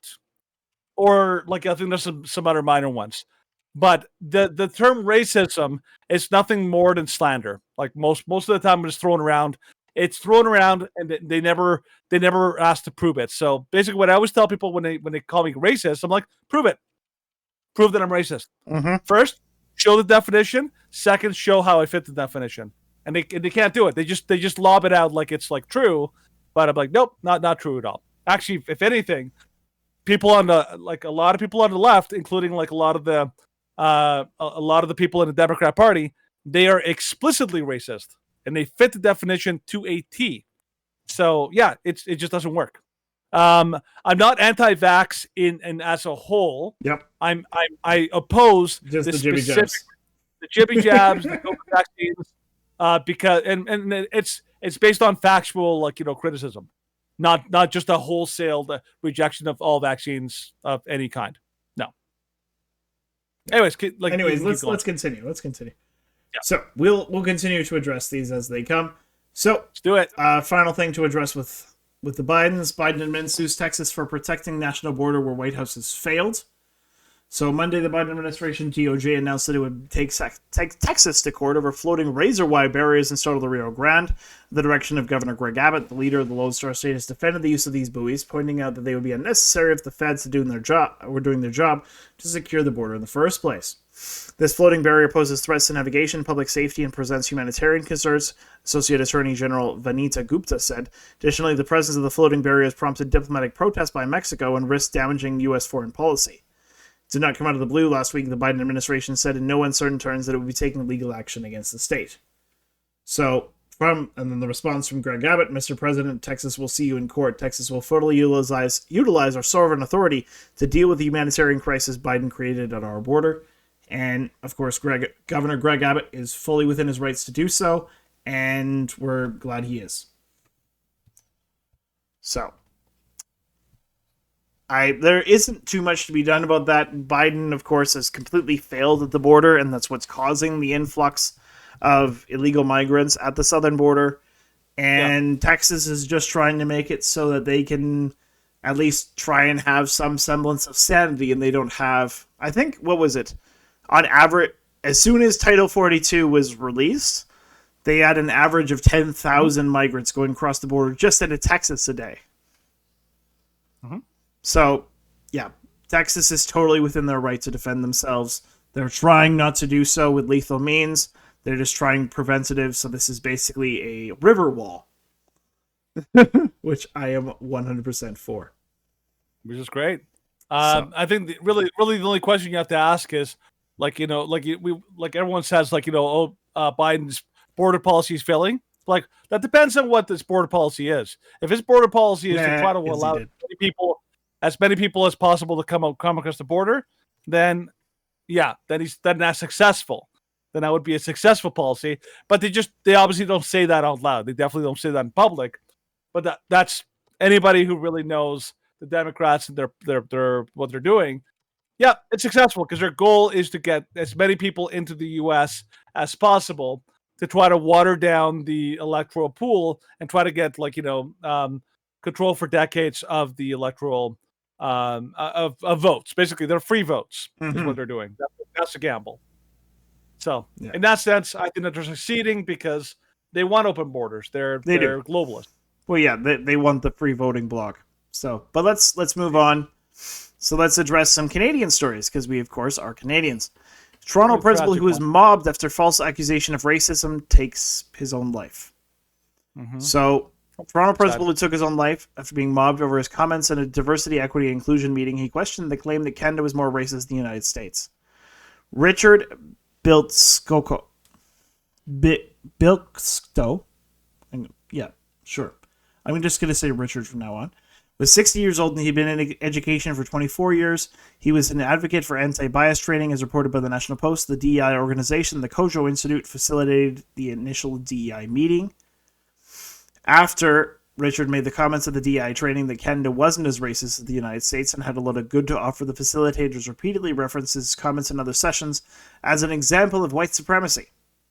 After this struggle session, the colleagues in the Toronto District School Board distanced themselves from him. One member of the board even thanked the facilitators for modeling the discomfort administrators may need to experience. So, this is just some pictures and some sources on that. So, removal of defamatory tweets. And this is, of course, that was a defamatory tweet against Richard. And then Robinson Petrozzini, which is the person in this tweet. Oh, this is the response from Robinson Petrozzini on this email. Mm-hmm. So, from the email, my client has repeatedly asked the TDSB to have your harmful tweet removed. Most recently, on December 8th, we asked you directly to remove your tweet. Thus far, you have not removed your tweet, and indeed, you have ignored my client. So this is the tweet. When faced with resistance to addressing anti-black racism, we can't remain silent as it reinforces harm to black students and families. Thank you, Kojo, for modeling the discomfort administrators may need to experience in order to disrupt ABR. Yeah, this is basically a struggle session, in the highest degree. Yep. And again, just so anybody understands, a struggle session is psychological torture. I think most people are not familiar with that kind of like, the description of it, but that's what it is. That's how it operates. The whole idea of a struggle. People who've never been through a canceling, like a cancel culture and the whole thing, a struggle session, they have no idea how horrible it is, because the idea is to basically pressure you through like in insane amounts of like social pressure, financial pressure, and all sorts of pressure to basically confess to false crimes. But one of the most dangerous and damaging parts of a struggle session is that they basically get your family members, your friends, people, your coworkers, and all that to turn on you and betray you, which can be even more mentally damaging as well. They basically perfected this technique in Maoist China. Okay, you can go on YouTube, look up Maoist struggle sessions, and you'll see exactly how they work. They've basically repackaged a Maoist struggle session, and they've unleashed it. So like anytime you hear cancel culture, or like they're canceling this person, think struggle session. They just don't call it a struggle session, but it follows all of the tenets and every single part of how it works. The fact that this man died, like you said, he committed suicide, right, Stephen? Yeah, he committed suicide. The reason people die is because a struggle session is inhumane. It's obviously incredibly cruel.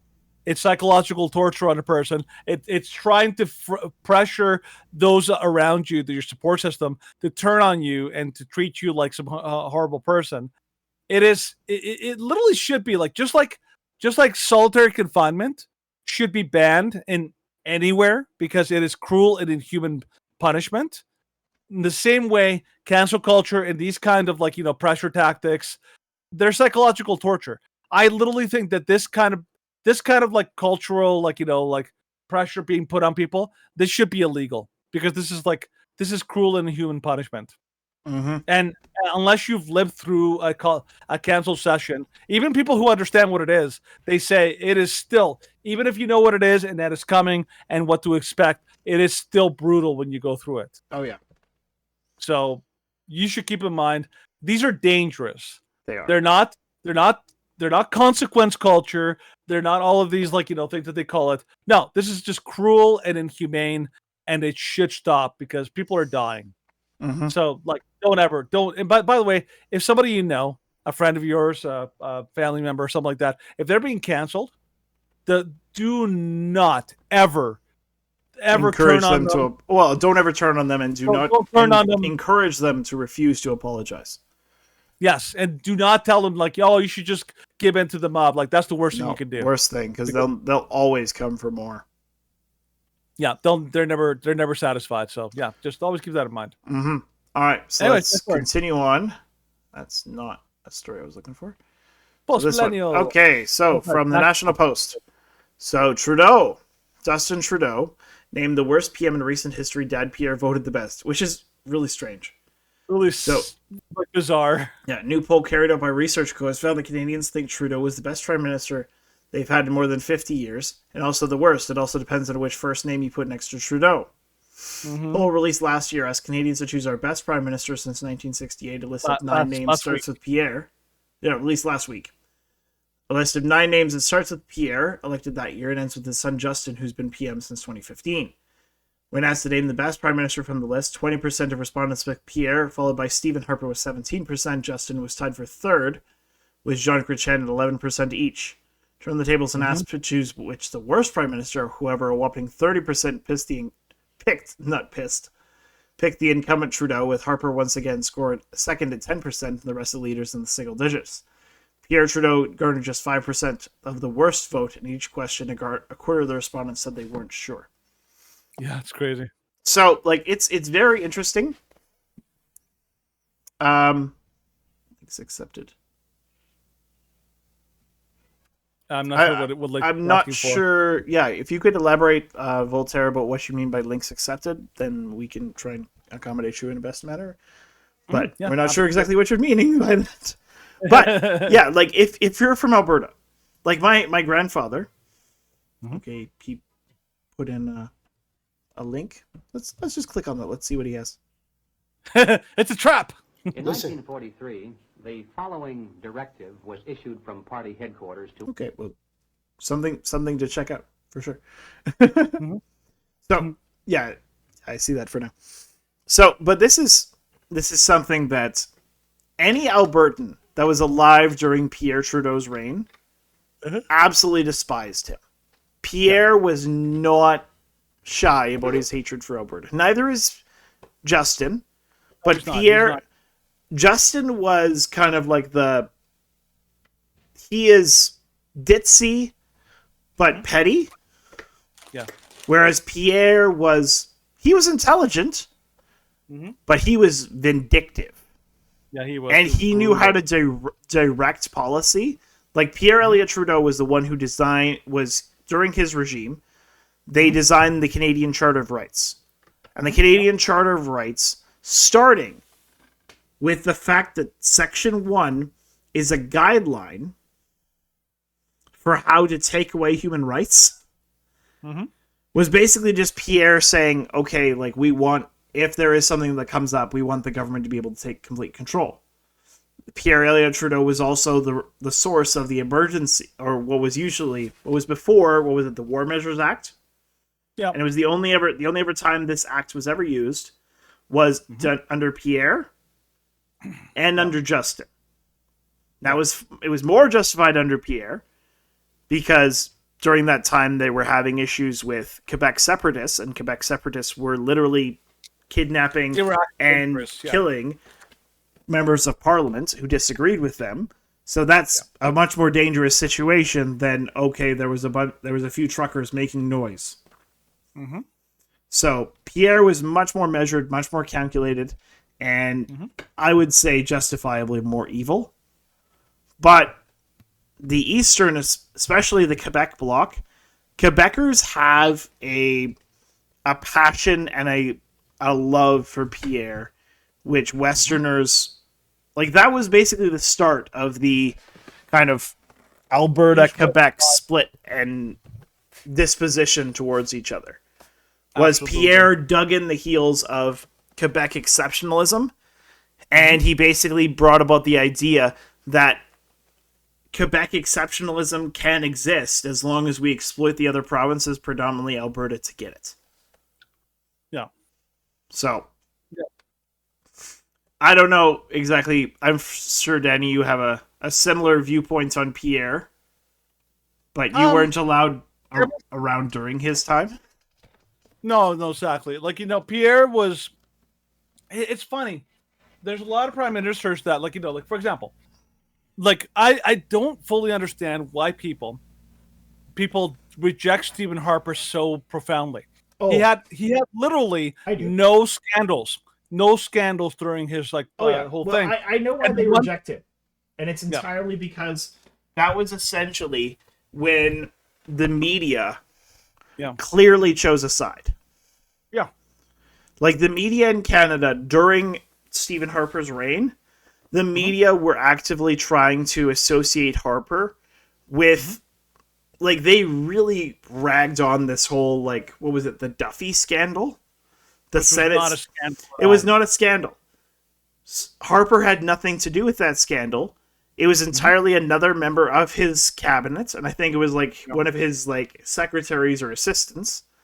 And it was like nitpicking to the most insane degree. Just absolutely to the extreme. And then it was like, well, we can't tie anything to Harper, and it's like, well, this is just the worst scandal ever, and it's like, And then Trudeau, of course, his first year in office, Aga Khan is like 30 times worse because he gives Aga Khan millions of dollars and then claims that it's totally normal for the prime minister to be accepting really, really fancy holidays on a donor's private island.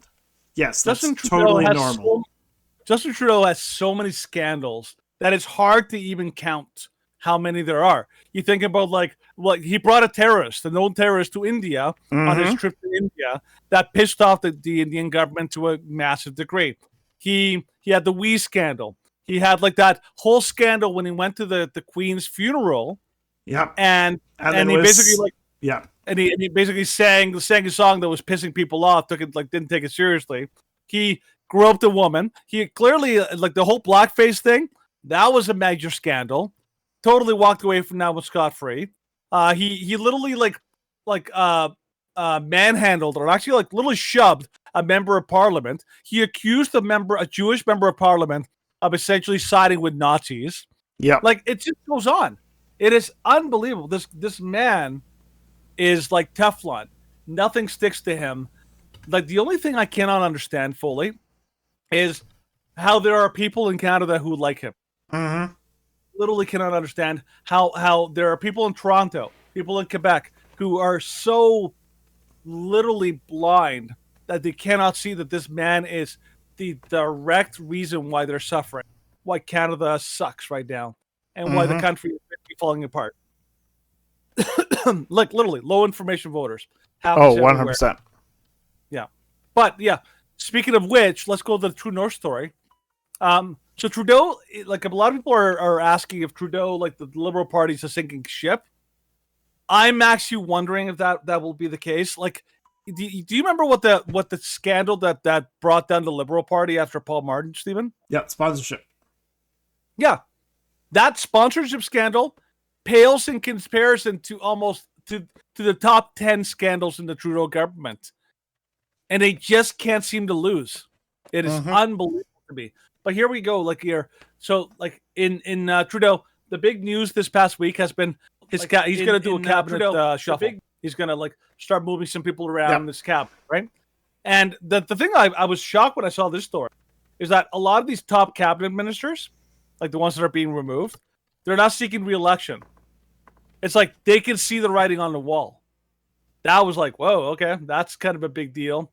So the real question is the Liberal Party going to die or not? Mm-hmm. And I can't say at this point because I'm like, you would think like they've done enough. They've already proven themselves to be like horrible, brutal tyrants and totally incompetent tyrants at that. But they're like a zombie. They just cannot be killed. It's incredible. Yep. Nothing sticks to them. Read the story. So, yeah. Last few stories we're going to go over. So, of course, starting from True North. Well, they're both from True North. Top cabinet ministers do not seek re-election as Trudeau approval declines. Prime Minister is expected to do a substantial cabinet shuffle Wednesday, its largest one since the 2021 federal election. Minister of Mental Health and Addictions and Associate Minister of Health, Carolyn Bennett, announced Monday she would not seek re-election. And I think Transport Minister Omar Alghabra announced on Twitter Tuesday that he would not run for re-election. He resigned from cabinet. Well, and Public Services and Procurement Minister Helena Jaksic and Minister of Fisheries, Oceans and Canadian Coast Guard Joyce Murray have also announced that they will not seek re-election. Well, and the Minister of Justice and Attorney General of Canada, David Lametti, will be ejected from cabinet. And Mona Fortier and Marco Mendicino. So these are all the people. David Lametti, Mona Fortier, Marco Mendicino, Joyce Murray, Helen Jaksic, Carolyn Bennett, and Omar Alghabra. Like, these are frequently in the news. Mm-hmm. Because they have very important positions in Canadian Parliament, and they're all not seeking re-election. So that's something to behold. And it should be mentioned. Because usually the incumbent has the advantage in any election.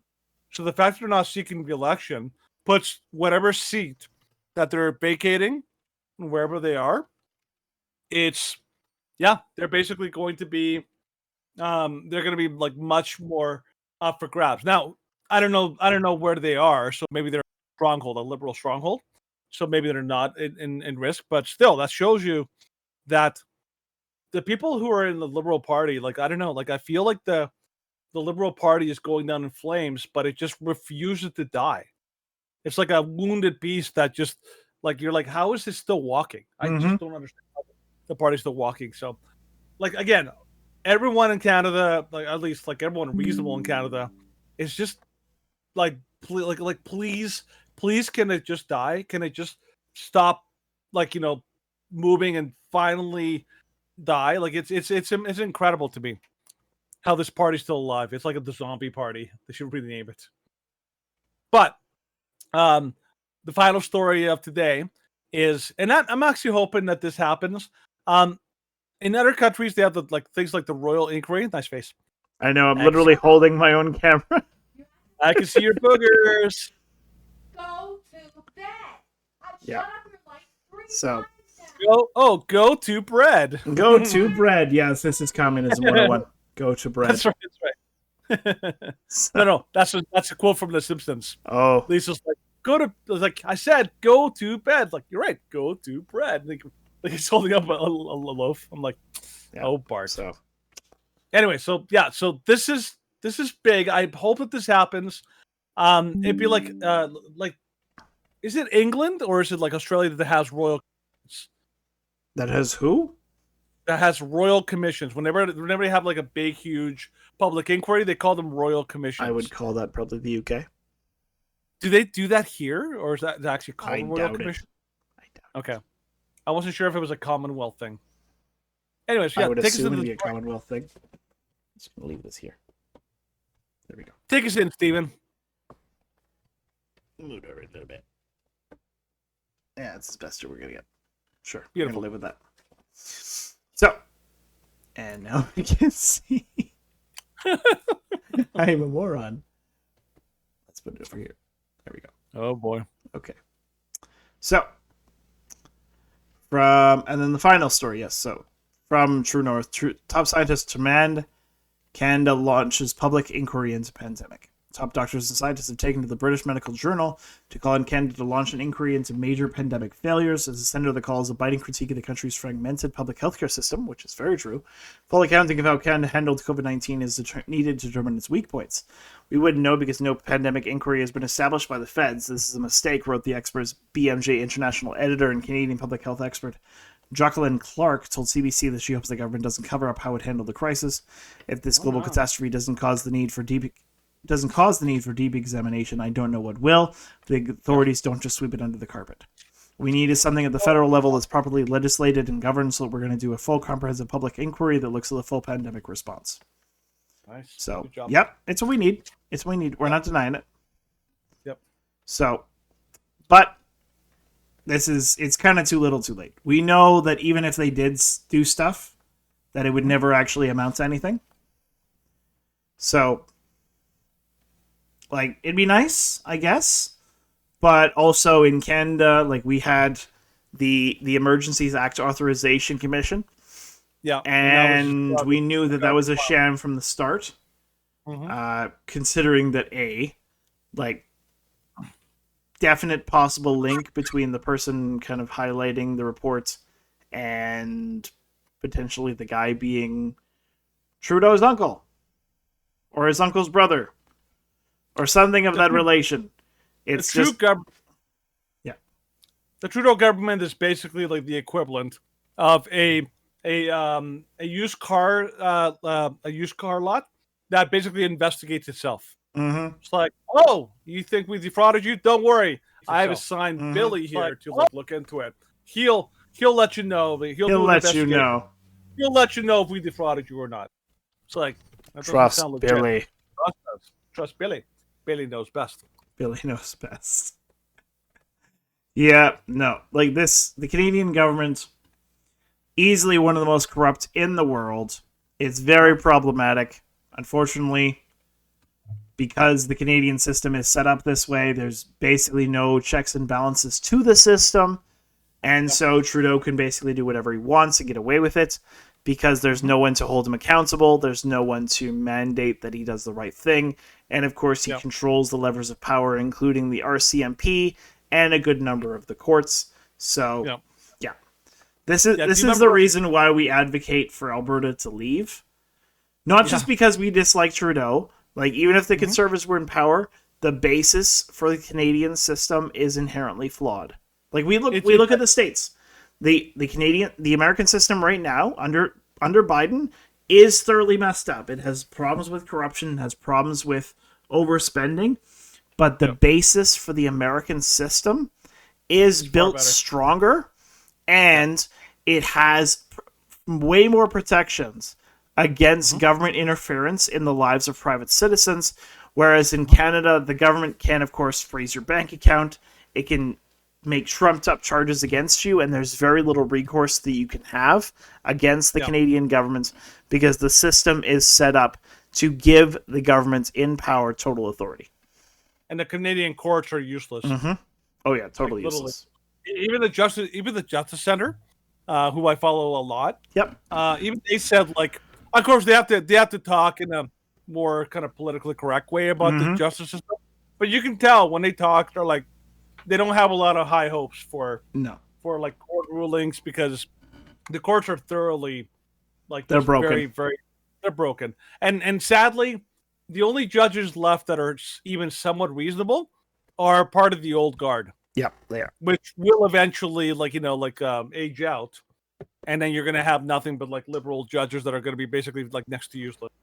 Like Canada's a country needs to be torn down and rebuilt from the bottom up. My buddy Chad looks into like the Canadian government, the Constitution, how Canada was formed, and how the government. So he basically says like he looks at it. He's like, this makes no sense. Like he went through like constitutions and he just like, this is like basically a complicated jarbled mess because they didn't even do it properly or even the way that they even said that they. Yes, Canada itself is a mess. Let's hope that I don't know. Let's hope that something major changes, but I don't think it can be reformed. It's too broken. By the way, I don't know. Do you remember Kevin J? Yep. The interview way back. Do you know, like he's given up on Canada. He wants to move to another country. Well, but he can't. He's in house arrest. I know. Well, we'll see. Like he's literally stuck in his. Well, him and Arthur are both stuck inside their houses. They're both on house arrest. Yeah, they're both looking at how they can do it. Like, it's absolutely insane.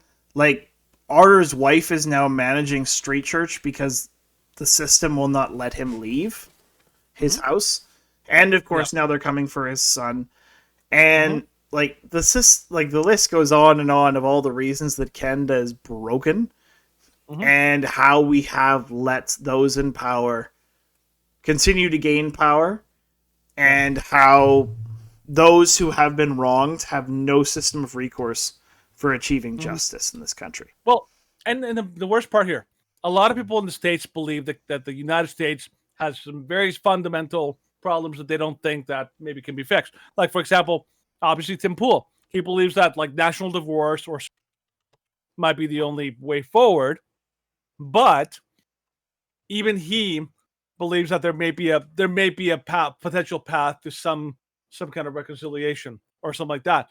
In Canada, people are not willing to fight. That is the fundamental flaw of Canada. Canadians are pacifists, and they're not willing to even fight for their own basic rights. That is a fundamental, like, fatal flaw of Canada. If Canada becomes a dictatorship, no one like not one system could be. Well, yeah, you'd be able to potentially voice your concerns, but if the government wanted to take away that right to voice your concerns, there would not be one single recourse that you could use against them legally. Well, and then people would not fight. Because sadly, most people would just stand there and take it. Like, you look at the way that Canada was formed as a nation, you look at the way the United States was formed as a nation. The United States was formed as an act of open defiance against what they saw as tyranny. Of course, what they saw as tyranny was fairly mild to what we see now.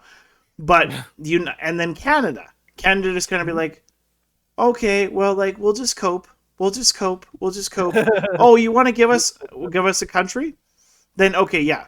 Like, I'm not saying that it was an unfair election that voted in Justin Trudeau.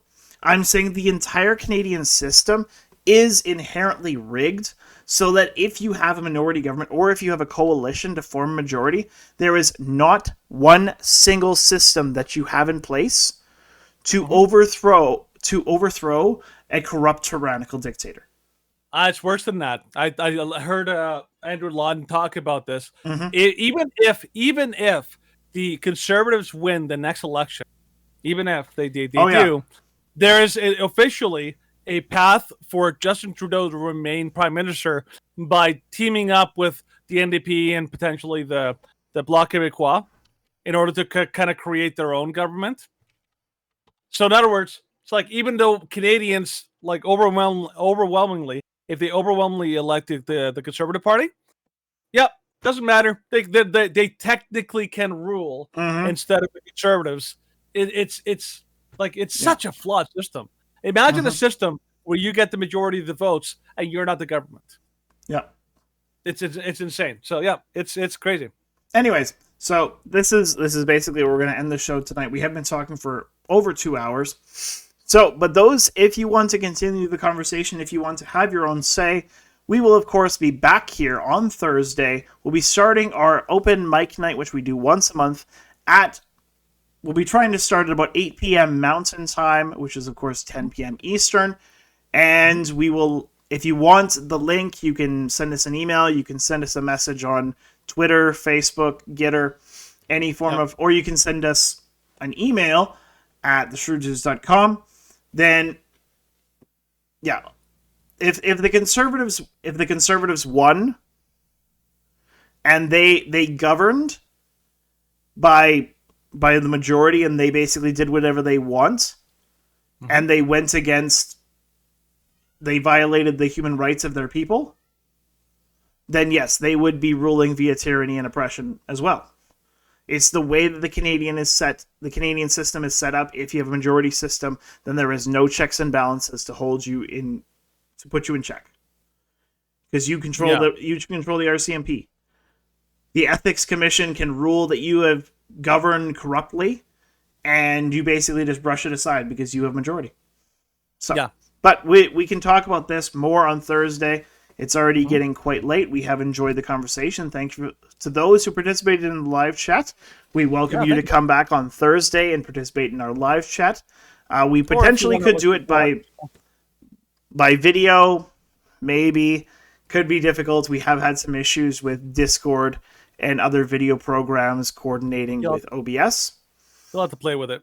So, but, of course, I will link one more time the source and the group chat, and where we will be having the open mic night on Thursday. And of course, you can join us, you can discuss with us, and we can talk about whatever you want to discuss on Thursday at that time. If you want to check out our other videos, of course, you can check us out at BitChute, Rumble, and YouTube. YouTube is, of course, only for our safe content, which the big tech overlords allow us to present. So with that, all hail Elon. Yes, all hail Elon indeed. So with that, we always like to remind you here at the Shrewd Dudes podcast, why be rude when you can be shrewd? We will see you on Thursday for our open mic night, and we hope to see you there. Share it with your friends so we can have as many interesting conversations as possible. So we will see you then. As always, have a great night, and God bless. I had a terrible way of breaking that. Good night.